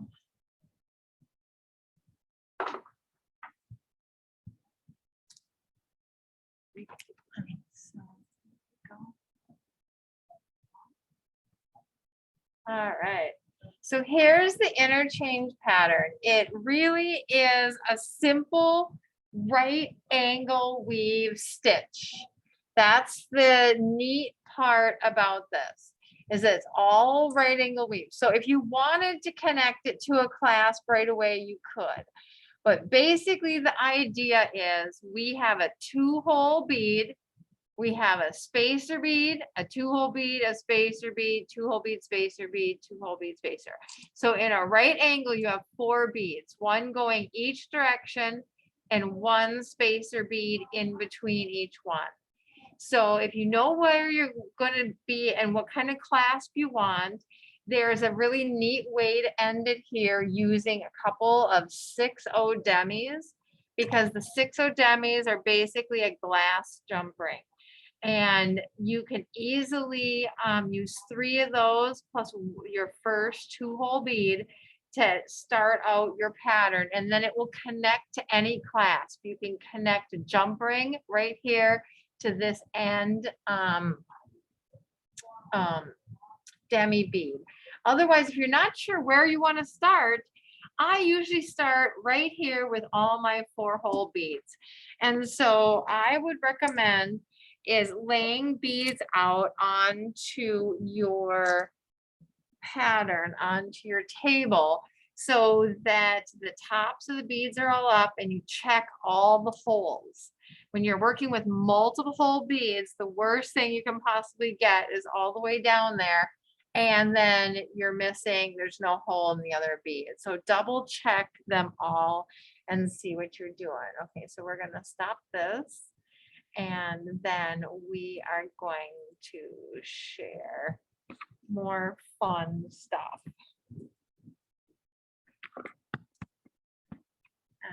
So, because that's what we're here for. Whoops. Come on, focus. What's going on down here now? There we go. Okay, so the idea is, like I said, you have 4 multiple hole beads generally, and we add 1 bead. And if you're going to go in a circular to the right, it's really darn easy. You just go through the right hole on your multiple hole bead. If you're going to go to the left, like you're a left-hander, and you want to circle to the left, you're going to go through the left hole in that multiple hole bead. So that's why setting them all up on your table so that they are right side up instead of upside down, you can then go through the right hole or you can go through the left hole and make it easy. If you have 4 holes, then it doesn't really matter. You're going to go through whichever hole as you're working. So we'll show you that as it goes. So the idea is when you're making it just plain flat with 2-hole beads, it is just 1-dimensional. And it's just a nice, beautiful flat bracelet. But when you want to use 4-hole beads, then you get this double dimension, 3-dimension, 4-dimension, depending on how many holes are in your beads. So this is the exact same bracelet as this, except for in the middle, instead of using a cabochon, we use a quadrilental. Do you see all those holes in there? And so that's what we're gonna do today. So then now we have a quadrilental in the center instead of a cap, so it's gonna be a little bit skinnier. And then, but we're gonna have multiple holes to go through. So if you look at the back, you can tell a little bit more what I did. The cream color is the 2-hole cap, and then the gold is the quadrilental. So in a few different spots, I did 4 quadrilentals right in the center of the bracelet. And so adding 4 of them there instead of just 2, I could then add a center embellishment. So if you know how big your wrist is, then we're going to count 1, 2, 3, 4, 5, 6, 7, 8, 9, 10, 11, 12, 13 quad or squares is what we've got going on here. So the center point is right in the center of my bracelet. So that's where you have to decide how long you're going to make it if you're going to make a center pattern. So if it's an even number, then maybe you have 4 across there versus 3. So it's easy to have a center pattern. You just have to make sure it's centered, right? Math is a little hard. So what I'm going to do today is use my Toho 1G thread, and I'm using Toho size 11 needles. When you're working with multiple hole beads, there's a lot of really funny angles in all of them.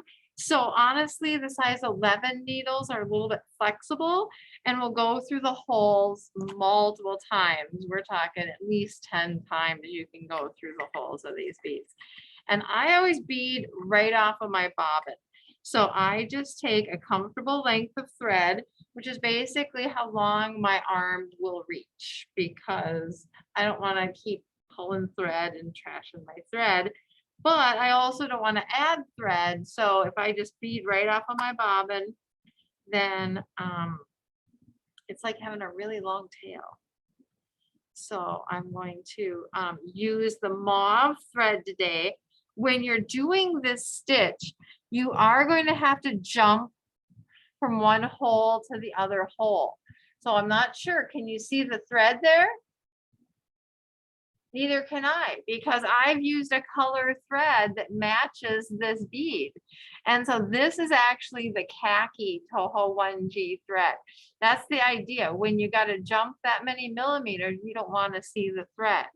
And so really use a color thread that matches your multiple hole beads, especially the biggest one.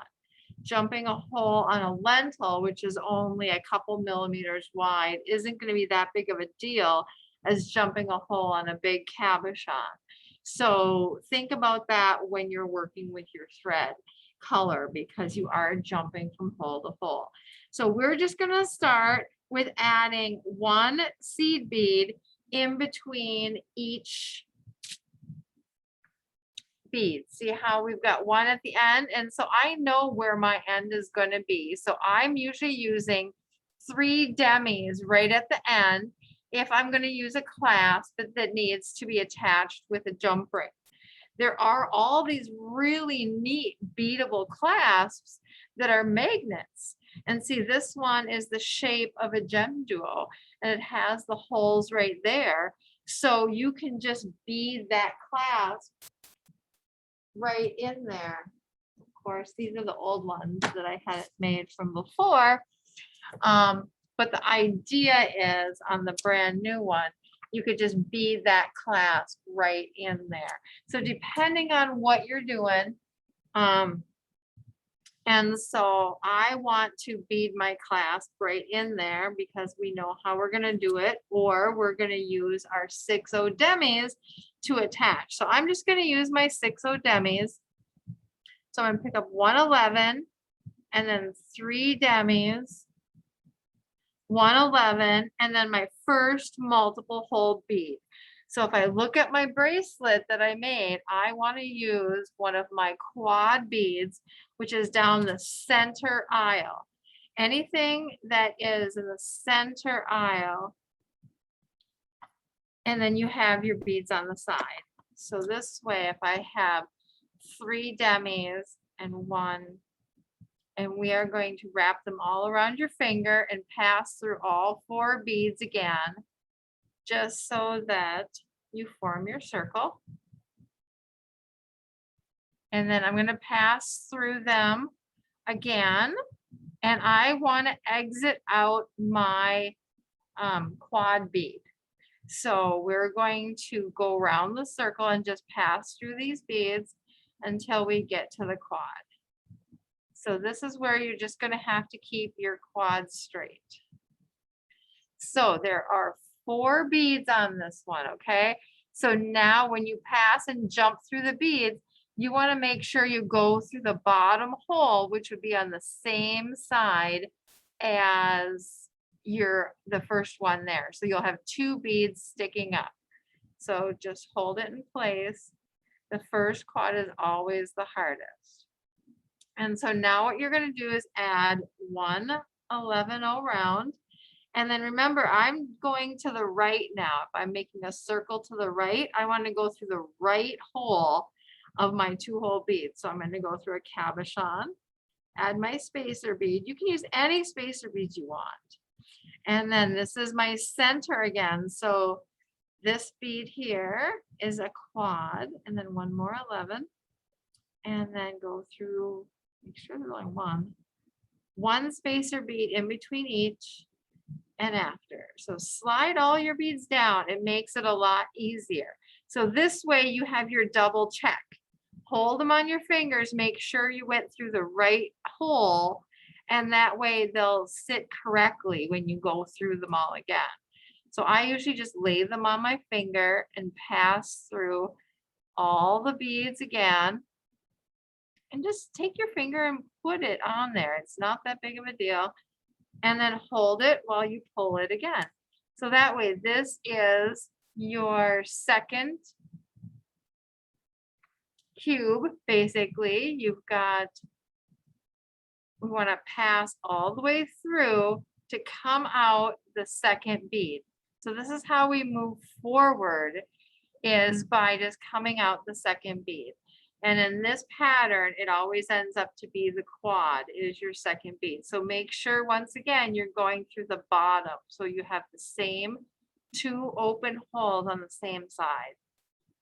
And by holding your finger underneath that, you can kind of maintain that, and then wrap the thread around your finger, and you can control that. So you can see where you're at. So once again, an 11-0, and then I'm adding a cab, but you can do any 2-hole bead you want. And then your quad is the second one, your spacer, and then your cab, and always end up with a spacer. So this way we've double checked once again, they're all going the correct direction. When you have a multiple hole bead that is the same in all directions, it doesn't really matter, like the diamonds or the bars, but these cabochons are certainly a top up. So I usually just pinch it and pull the thread towards me. That way I get my tension tight, and then I hold the beads in place. And this is called right angle weave for a reason.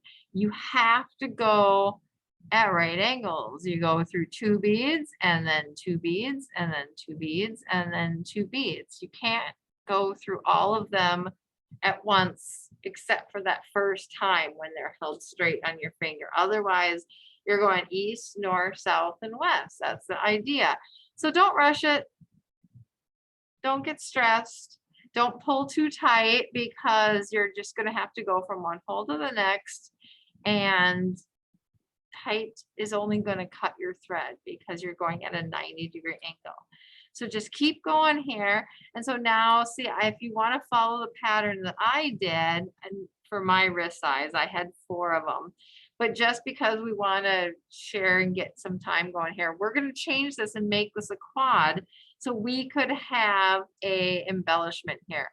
So now instead of a cabochon, pick up 3 more quads. So that way, if you have a quad of quads, you can then do a topical embellishment here. See these blue beads? I just went around that quad. Otherwise, I've been jumping from side to side in the middle.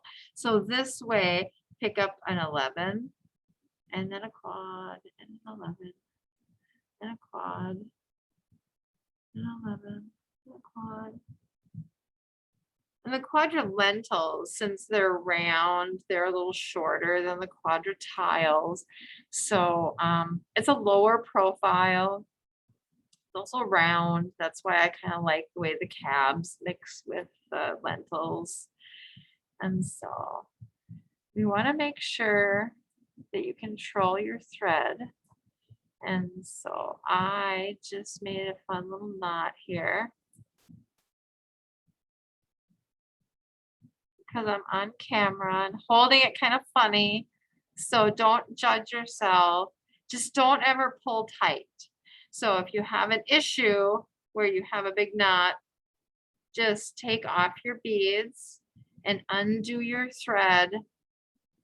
Take care of your knot issue first. Don't worry about your project, but if you have a big knot, you're not going to go further in your project. And so use your needles to get out your knots. And hopefully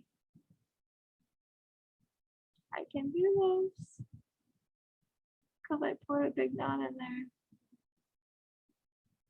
There we go. All I need is one more needle.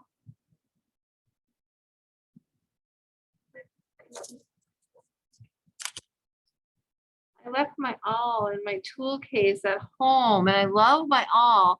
So if you don't have an awl, use 2 needles. That way you can easily undo your nice big mess here. I don't know how I got this big knot. Obviously it's talking too much. So thank you for bearing with me. And I know you all have these moments in life too. And so that way, if you've got too much thread popping out of your bobbin, tighten her back up. Get yourself situated. There you go. And then smooth out your thread because you've just tangled her up. And needle your thread.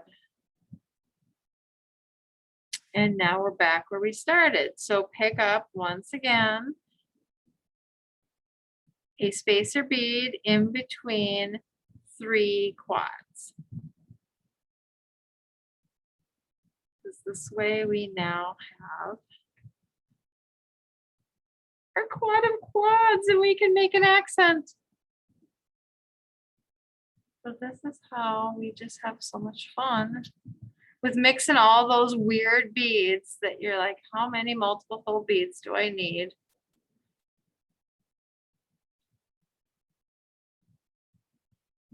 And the answer is at least a couple. You don't need them all, by no means. But a couple will really get you far. So just go around in the circle and come out of the second one, remember? And if you put your finger underneath there, then all those extra holes will pop up. That way you'll be sure to go through the bottom because you want to make sure that they're all sticking up. And so now if we look back at our pattern again here, we're switching back to the way we were. So then we go through the cab and then we go through the quad. And then we go through a cab. So that's the fun part of this pattern is obviously repeat, repeat, repeat.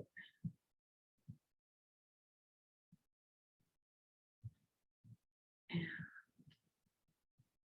it's a little bit monochromatic, I know, for TV here, but it was just so pretty. I love these suede gold orchid starman, new colors.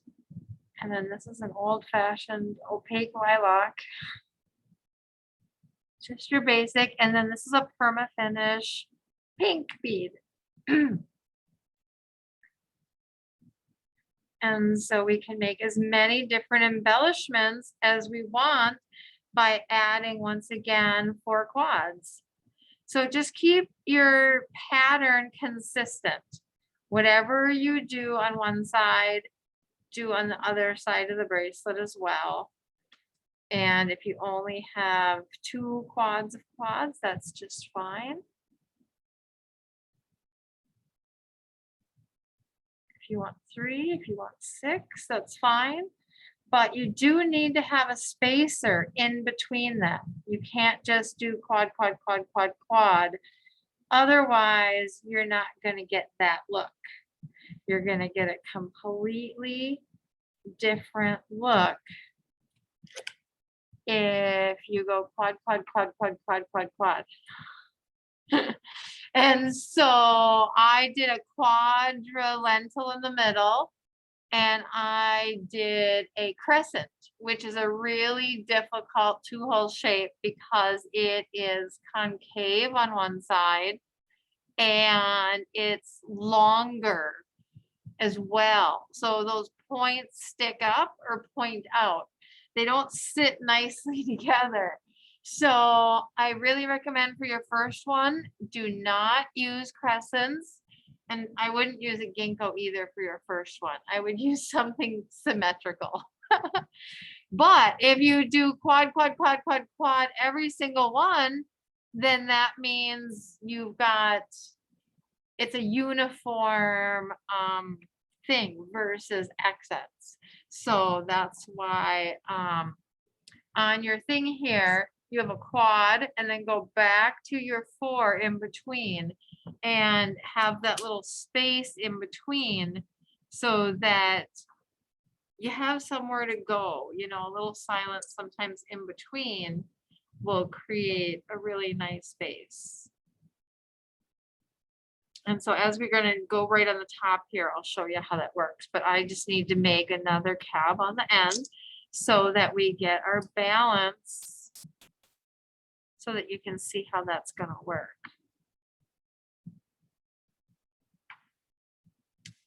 And we don't really have much better to do. It's a beautiful Saturday afternoon. I know the colors are so gorgeous.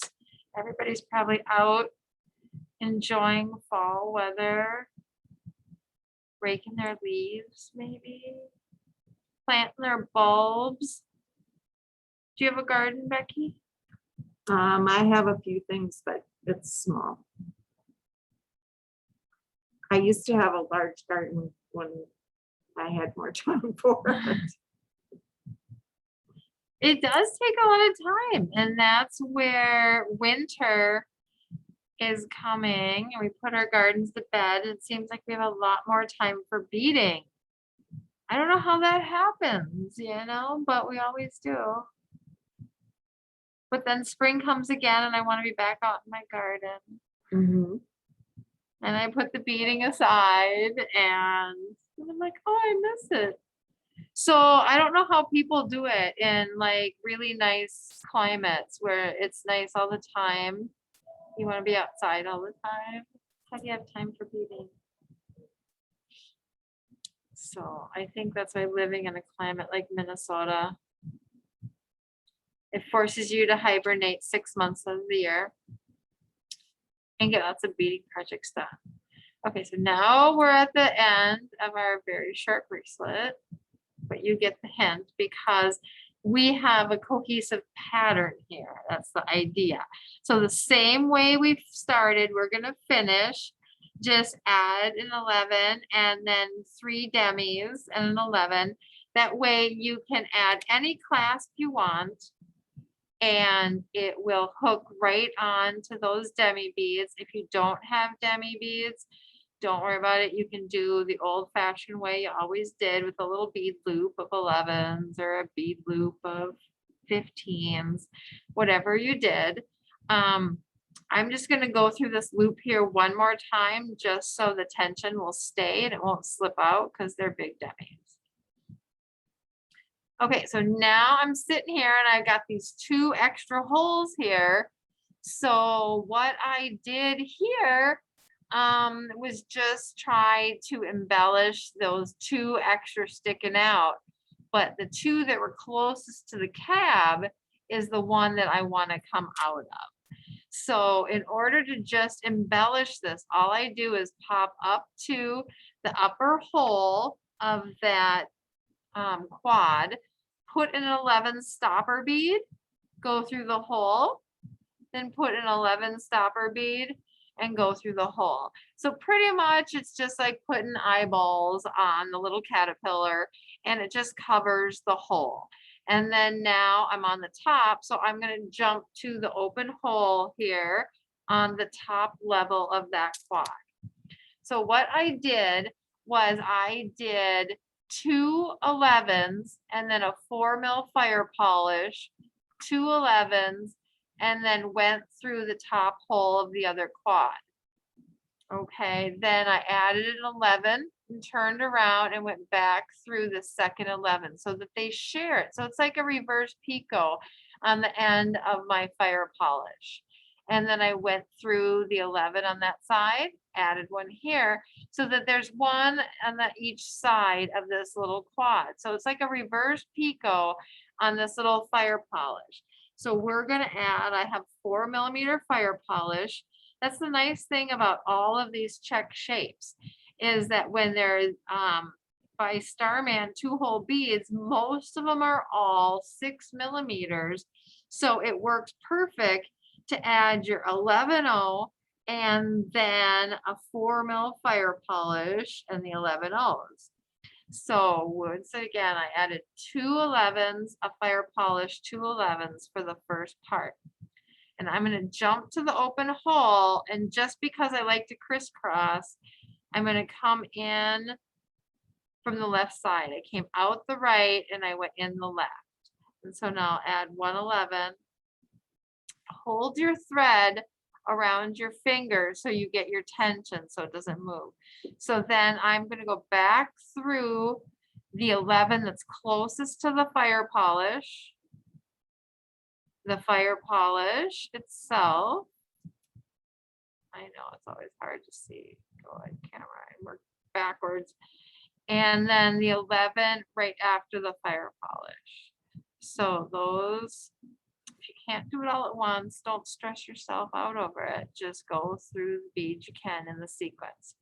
So then we're going to add 1 11-0. And then since I am coming out of the one side of this quad, go into the other.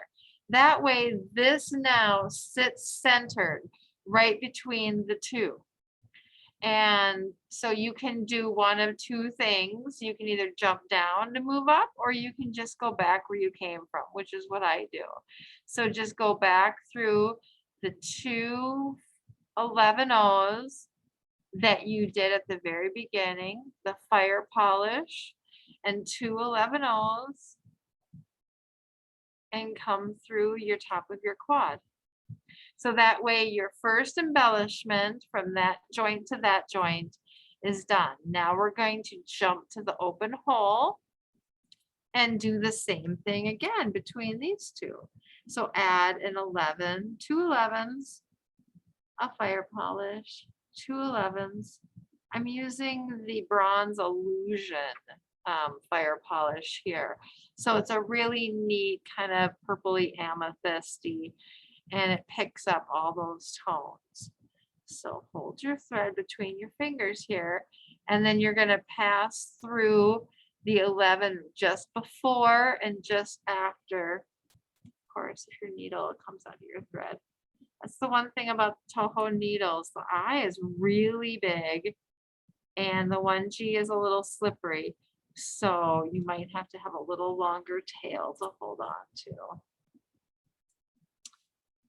So we'll go back where we were. So we add the 11, pass through the 11 before and after the fire polish, pull tight. And then whatever side you came out of, you want to go into the other. So that way that accent just centers itself. And then just pass through that same first thread path you did. And now we're at the point where we're at a quad. So what I did here, instead of jumping forward, I went around in a circle and I added a different shape. Instead of using a fire polish, I added a round. And so we did the exact same thing, 11-0 spacer, and then a round and 11-0 spacer, went through the top hole of the quad, and then just go around in your circle doing that. And so we are going to add the 11-0. And then I'm going to add this amethyst rainbow. And then I am going whichever direction it allows me, and I'm going to the top hole. The bottom one down there is still open, so don't go through that one, just go through the top. And we're going to go around in the circle. And this is in the outside. So there is an open hole on the inside of this quad too. So you're just going from outside to outside. I know when there's a lot of different places to go, it might be confusing, but just stick with the same outside to outside, outside to outside.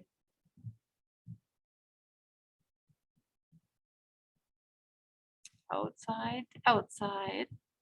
There we go. And then we're just going to pop into the inside. So jump the hole.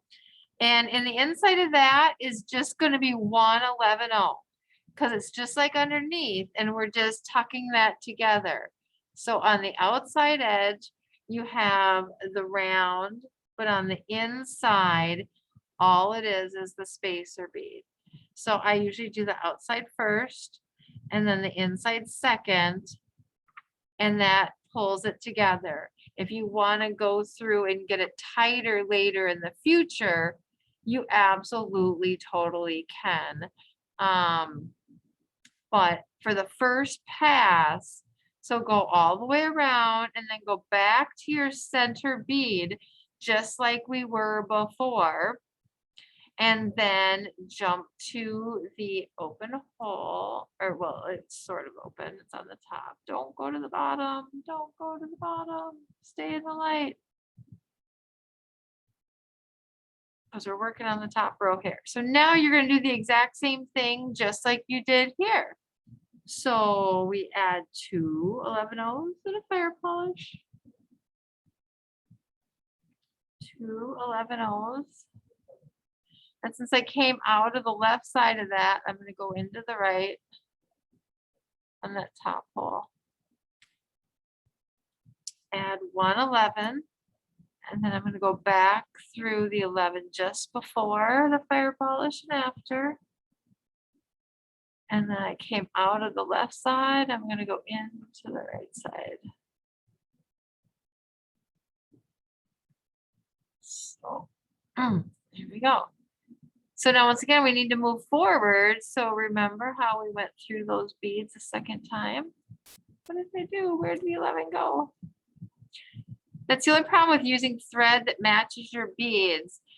Make sure your beads lay in place correctly before you move forward, because when it matches, sometimes you catch a bead and you can't even see it. Marcia taught me, watch your tail and you'll catch the ones. It's true, yeah. Marcia's got so many good advice. She's just amazing and she's fast. Mm-hmm. So, you know, you got to be controlled when you're moving fast. So once again, now we're back here at this quad. So we're going to repeat what we did, you know, 1 11-0 and 1 round, 1 11-0, 1 round. Oops, too many rounds. We'll go back and do the bottom of this bracelet once we get the top done here. But when you got so many dimensions, it's basically the identical what we're going to do on the bottom. We're just going to do it with a different bead. There's always 1 spacer bead in between each focal bead. And that way you get consistency And you don't have to think a lot. You just kind of repeat. And so that's the nice easy thing about this here pattern. So once again, we jump to the center and you're just gonna put one spacer bead and go through the center hole. I don't like to leave holes empty at all. And so this way it tightens it all up in the pattern as well, because underneath it's exactly one bead in between. So having one bead in between on the top keeps it straight. And then because you're using thread that matches, you can just pop to the open hole easily. And so then we're just going to continue down to there. So in theory, just pretend we did that. And now, since our tail thread is here, imagine we ran out of thread. Now you can just take your tail thread, pull as much as you need, and work from your tail thread. That way it's out of the way. And we're just going to thread our tail thread. And pretend we did all this just because. So now you want to do the bottom layer, and the bottom layer is just like the top layer. And so, of course,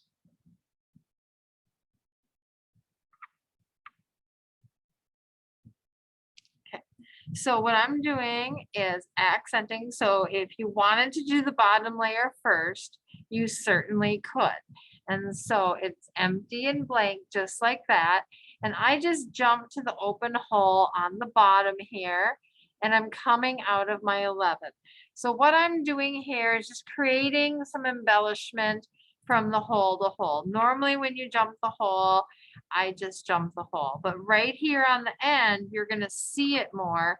So I'm just going to add 2 11 O's when I jump the hole.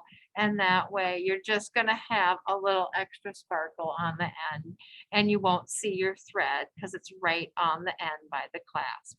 So now, like I said, it's always the same spacing generally on your sides. So you kind of have to figure out what size that spacing is. Is it a 4 millimeter? Is it a 3 millimeter?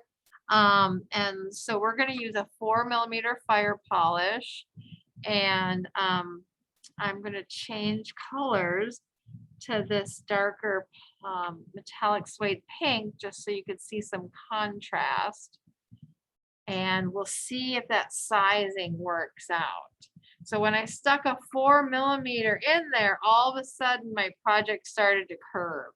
So 4 millimeter fire polish is a little bit too big for that space. And so I think a 3 millimeter fire polish would be a whole lot better in that space.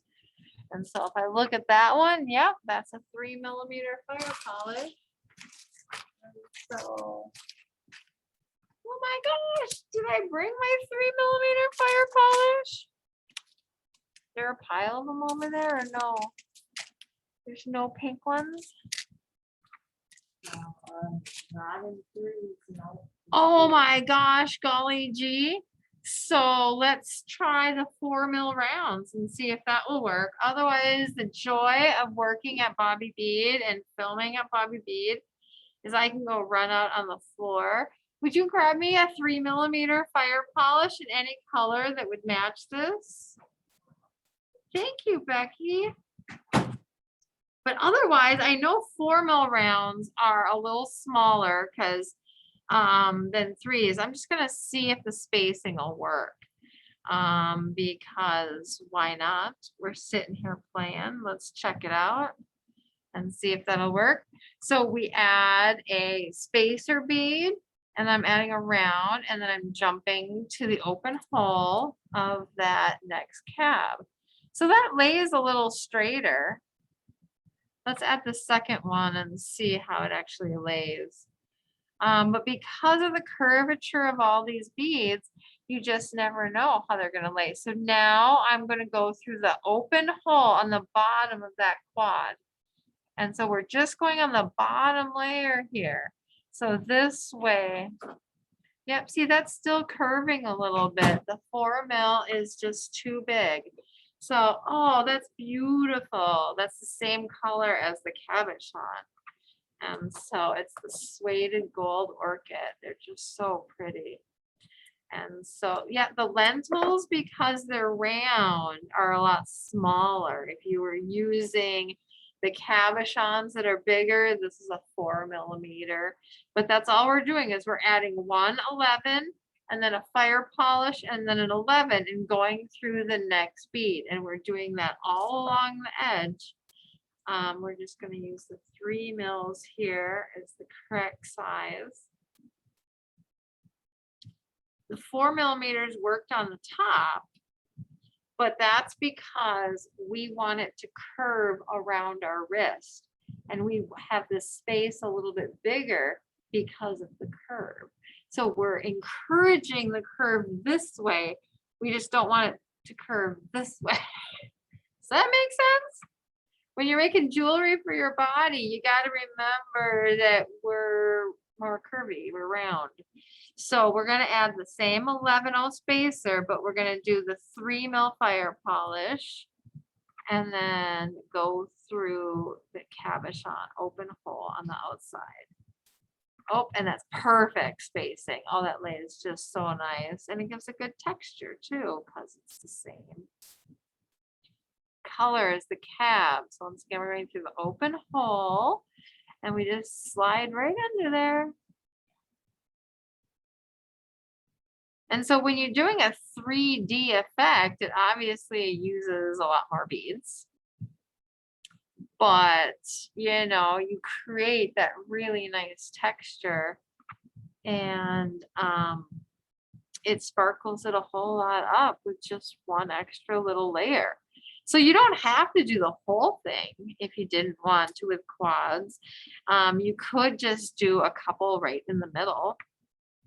You know, I did the whole line in the center just so that I could embellish more, because why not? But that's just the way it is. So now we're at the very end again. So we're just going to add 2 11-0s and then jump through that open hole or to cover up from one hole to the next hole. And so now we want to get to the other side. So we just go right through the quad. So go through the 11-0 and the quad and the 11-0. Now you're on the other side. So you're just going in circles, pretty much. Follow your exact same thread path you did before. And now you're on the other end. So you just went in another circle. So as you're going around and doing these top layers and side layers, you're strengthening that main circle that you already did. So honestly, wait till you get done with all your embellishments and then figure out what needs to be strengthened before you continue to go around and around and around and around and around. Because you might be wasting your time and your thread and your effort. And you still want it to be movable, pliable. You just, you want it to be strong. There's my strand. A few more off here. When I get so many beads on my tray, sometimes they look alike. So that's why we're trying to keep an organized bead tray. See? So we're almost there. This is turning out just so darn pretty. So this is the bottom layer. See, we just did now the other side of that bottom layer. So if you wanted to do the bottom layer first and then the top layer, you absolutely totally could. There is no rhyme or reason. I just thought you would see the top layer better if I did part of that first on camera. And so then once you get to the end, just add your 2 beads and jump down to the other hole again. So this way, if you run out of thread wherever you're at, you can just pick up and do what you're going to do. So you can now jump here and just finish.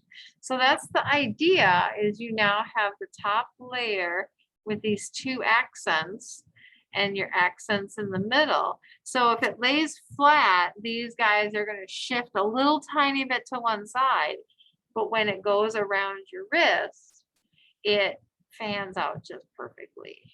And so that's a really nice 3.0, you know.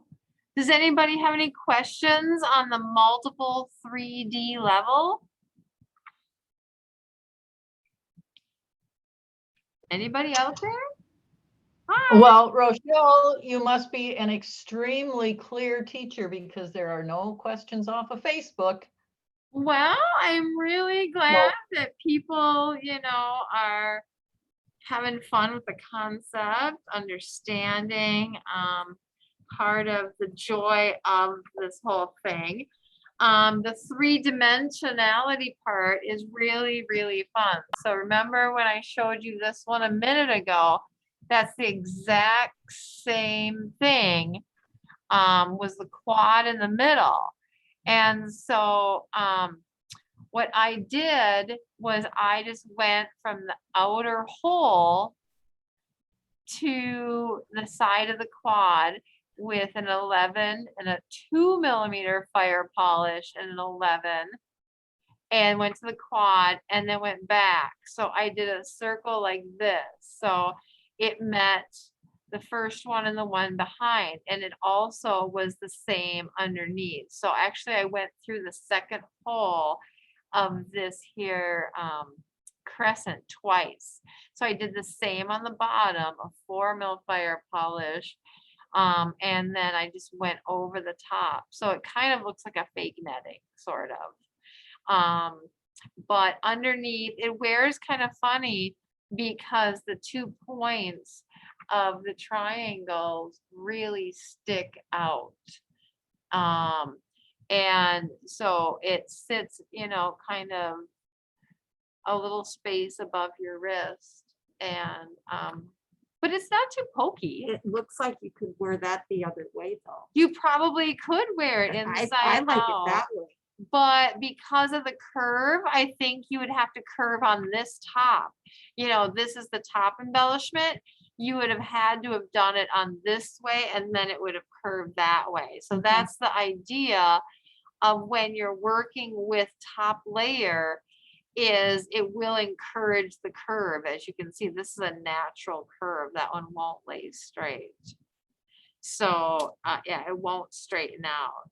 And so the top layers, this does straighten, but it shifts just a little bit. So it lays better at its natural curve.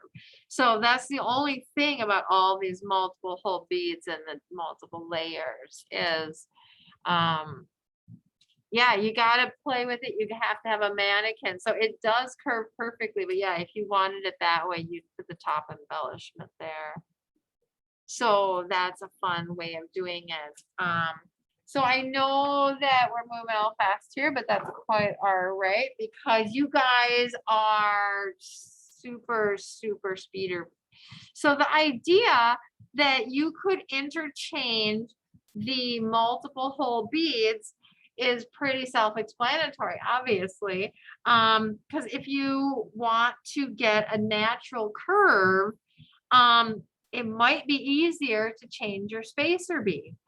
If you use all one size bead and don't change your spacer, it lays very flat. I was trying to make a necklace with all these great cabs, and it turns out that my theory of how much curve you could create just with your accent beads and how much it's not as forgiving. Maybe if I had skinnier beads, it might be okay.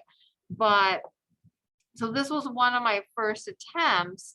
And so these are all 2-hole cabs. And I realized that, you know, it doesn't bend if there's no opening. So then I started just doing these individual fours down here to create, and then I kept it open a little bit on the side. So it does work well as a choker, but it has to be a choker. So that's my concept of the limitations of when you're using all the same size spacer.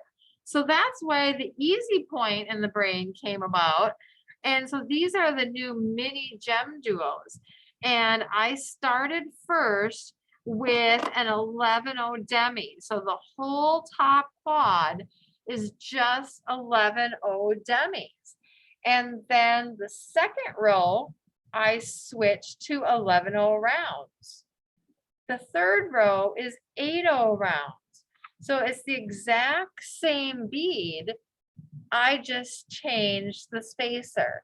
And this is the natural curve that it becomes. And it is just the perfect necklace shape to then, you know, go on to where you're at. So depending on what you want to do with the ends, I was having fun here with these magnet clasps because it does look like a gem duo. And so then I was just accenting with some of my demis. When I did across the top here initially with that accent beads, I was using the same technique in theory that I did for the bracelet. So you just add one 11-0 with the fire polish. But what happens on the necklace is, or when you do that, there's no curve at all. There's no bend, there's no stretch, there's no nothing. So it turned out that I shrunk my necklace almost 1.5 to 2 inches. When you started to put all those other beads on the top row, it was really tight and it strangled me almost. And so I was trying to figure out how to do it. And so I ripped this whole thing out. I had little beads all the way on the top and I didn't like it. I thought it was too tight. And so trying to come up with ways of doing it better is, I think, getting some flexibility in there. You can do it, but I think you need to have this the right length. So that's why I cut off my clasp on this side and I'm gonna change it up a little bit. So I've been playing a lot with these necklaces. And so one idea of making the necklaces is obviously what I did. So it's like I said, see, it gets really tight and really straight when you pull it on there. So it's I created just a little bit of a chain link on the edge. That way I could have movement on the back and I didn't do it the whole way around. So the easy way to do it, if you don't want to change your sizes of your seed beads, I changed the fire polish on this one and I did a 3 millimeter on one side and a 6 millimeter on the other side, and it forced this curve. So it's a nice natural curve. It worked really well, but when I had it, it was too chokery. So that's why I added at the end, and I just did right angle weave with my 6-0 demis, and I created a chain on each side. So that way it stopped at a certain point and it didn't feel chokery. You know, so that's the only thing. When it's on your wrist, it can be tighter, but when it's on your necklace, you really need to breathe, honestly. And so, so this was one way that after I had already done it, completed it, I changed it to be more wearable. Then there's another way you can do it to be a little bit more wearable too.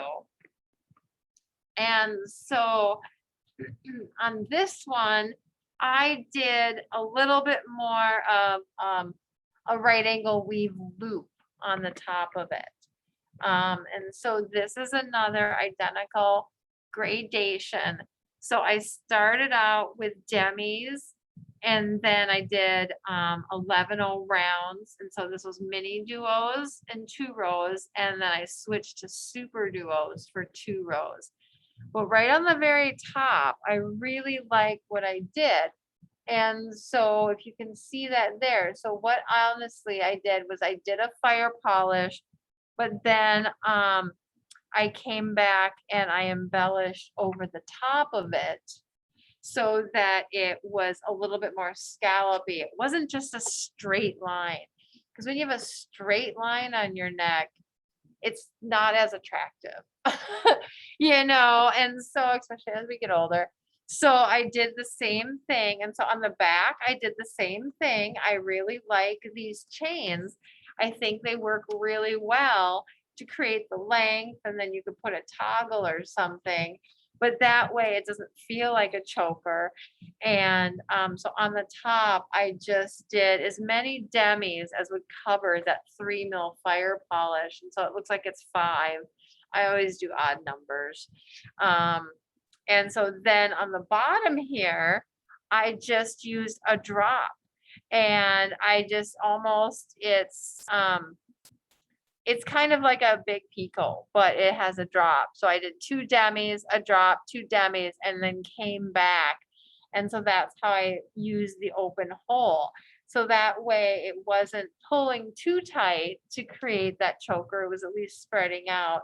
So you just accent the bottom because you've got the open hole of that right angle weave sticking out there, right? So that's the idea. Then when I came just to switch and do your little quads of your other shapes. And then that really added a flair. Because obviously when it's just these little teeny tiny super duos and gem duos, it's a really nice netting, but I wanted some neat accent. So all you have to do is the very bottom bead is when you change it. And so here, here's my right angle weave. So there is 3 super duos and a ginkgo. So when you're working with the ginkgos, you have to think of the shape of where you want the point, because the ginkgo is a really funny shape. So the right hole, left hole theory still works, but you have to think of which angle you want. So that's the only hard part with the ginkgos. And so with that created all these other neat little spaces. So this is just a simple right angle weave with using the accent bead as a drop right on the open end. So, you know, don't think you have to fill in everything. Just kind of use those open holes, but I don't like to see any holes. So here I did that stopper technique. Pass through the hole, put a little seed bead, turn around and go back the other way. That way you leave it open so you see the shape, but yet you don't see the open hole. So you don't have to connect to everything, but you know, think about accenting with your little right angle weave flurries too. So that's why I added right in between that same theory of our topical design where you have the extra hole, add a fire polish and then a little bead. And so you can really just go to town with however you want to do it.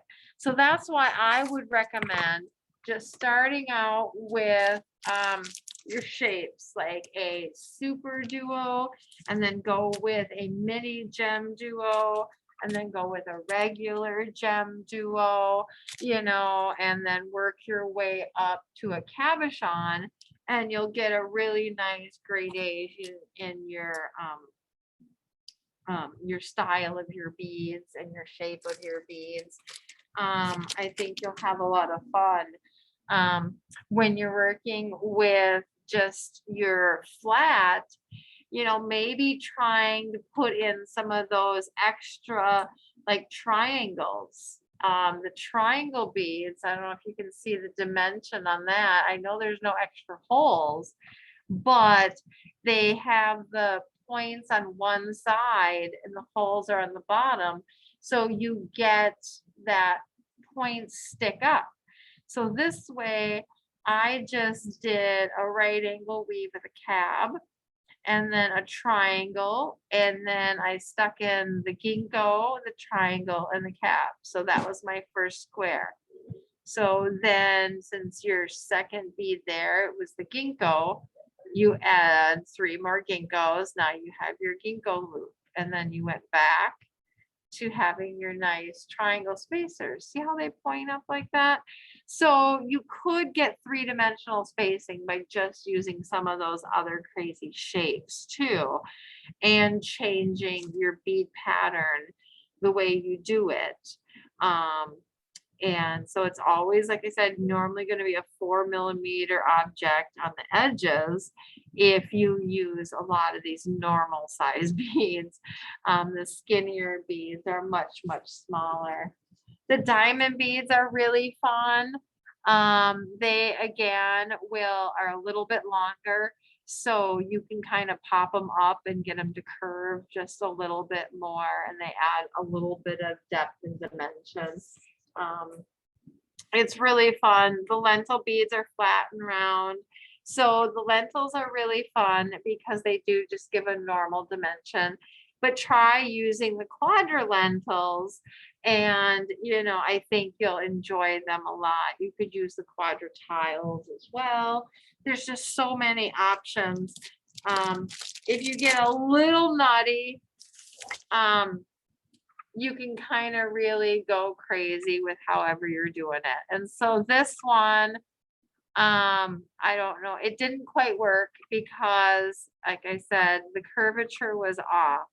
So I started with a quad and then I went to a ginkgo. And the idea was to have the ginkgos all lined up nice in the middle going the right direction, which I'll get there eventually. But it just curved too much, and I don't know where I went wrong because I did a quad and a ginkgo and a quad.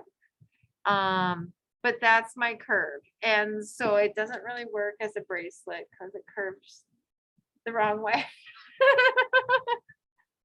So I'm trying to figure out what to do, but that's the fun thing about playing is you can just do anything. And then these are the little mini daggers. So it's a perfect necklace for a doll, but I don't know. But the idea, I think, maybe is you can't have quads on both sides.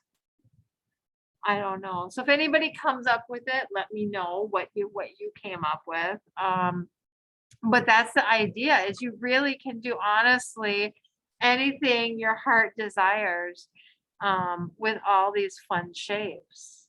And I think it's the neatest thing in the world, just to, like I said, switch your beads. So start with a demi 11-0 and then go to the 11 round and then go to the 8 round, and you just get the most beautiful natural. And then my idea is I probably do little picos with maybe some little fire polish hanging drops off of all these. I think that would be fun. Kind of like the necklace you're wearing has, it's a little Victorian inspired, but I haven't figured out how to finish this big one yet. Just because, like I said, sometimes your projects come out the first time and sometimes they don't. So don't chop it up just because it's not working. Play with it a little while and see what else, and then chop it up and remake it right. But yeah, but there's all these new mini gem duos out now, and so there's a lot of different things that you can play with. I think that look through your bead stash pile, because whatever you've got, I think will work. And every different color is just so much fun to play with. You can put 6mm. This one it's just super duos, 100% super duos. And then I put 6mm rounds in between it. And so the rounds are actually puffier than the super duo. So I think it turned out like a really neat texture. and, you know, rounds are always super comfortable. So, so yeah, try out your spacing. You just never know what it's going to be, but there's no 11/0s in there because it's pretty much a 6 millimeter space. So that's why if you have the 11s plus the floor object, it works. But when you went that big, I just skipped the spacer. So yeah, your demis work really well, but otherwise, like I said, you can just bead right in. All these neat clasps are all beadable and they're all part of that shape. So you could just bead it right in there. So the first time I taught the class, they didn't have all those neat symbols findings. So if you want to find them, they're on the Bobby Bead website under symbols findings. They are, what do you call it? On our metals part of the website. And so on all the check products, they're at the beginning of the check products too. So where the gem duos are, you'll see the gem duo findings. Where the super duos are, you'll see super duo findings. That way they'll intermix just fine with all your stuff. And all the metals are on sale this week through tomorrow at Bobby Bead. So yeah. And then once again, I just want to remind you about our November class for the Upper Midwest Bead Society. These are the samples for Lisa Dooley's earrings, buttercup earrings.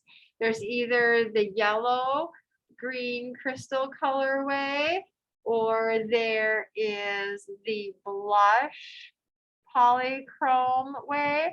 And so the first 72 people, members that contact us to get the kits, you can pick them up at Bobby Bead, or you can ship them to you. You do have to pay for shipping, however, for the kit.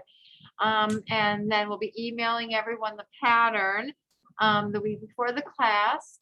And so that way, and so these are sponsored once again by Upper Midwest Bead Society, Lisa Dooley, Bobby Bead, and Starman Beads. And so that's why the kits are free, because of our wonderful sponsors. And so we look forward to seeing you for our November 1st class. And so sign up and get your kits now, and then you'll be ready for the class. I don't know, any other questions, comments, jokes? I really want to thank you all for being here today. Well, thank you, Rochelle. And thanks to Becky and thanks to Jan. It was just really generous of everybody to donate their time and their specific knowledge. Yeah. I wanted to say something about the kits. People will have to pay for postage unless they pick them up at Bobby Bead.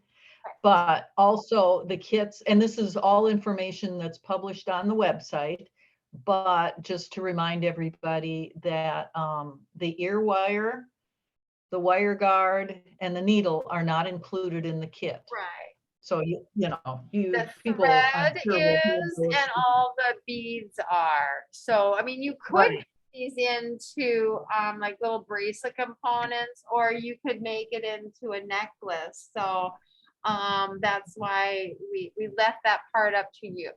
So, but the thread and all the beads are, but a size 11 needle will work just fine, or 12 needle, whatever you got at home will be perfect. Thank you so much for joining all of us. We look forward to seeing you again. And throughout November and December, we are going to have multiple different workshops and Beading Basics Lives and holiday things going on. So it won't just be once a month. You'll see us a whole lot more. So check for our Facebook postings and on our website, and you'll see all the different events that we've got going on. So Thanks, Rochelle. And Thanks, thank you to everybody. You have a great day now. Bye-bye.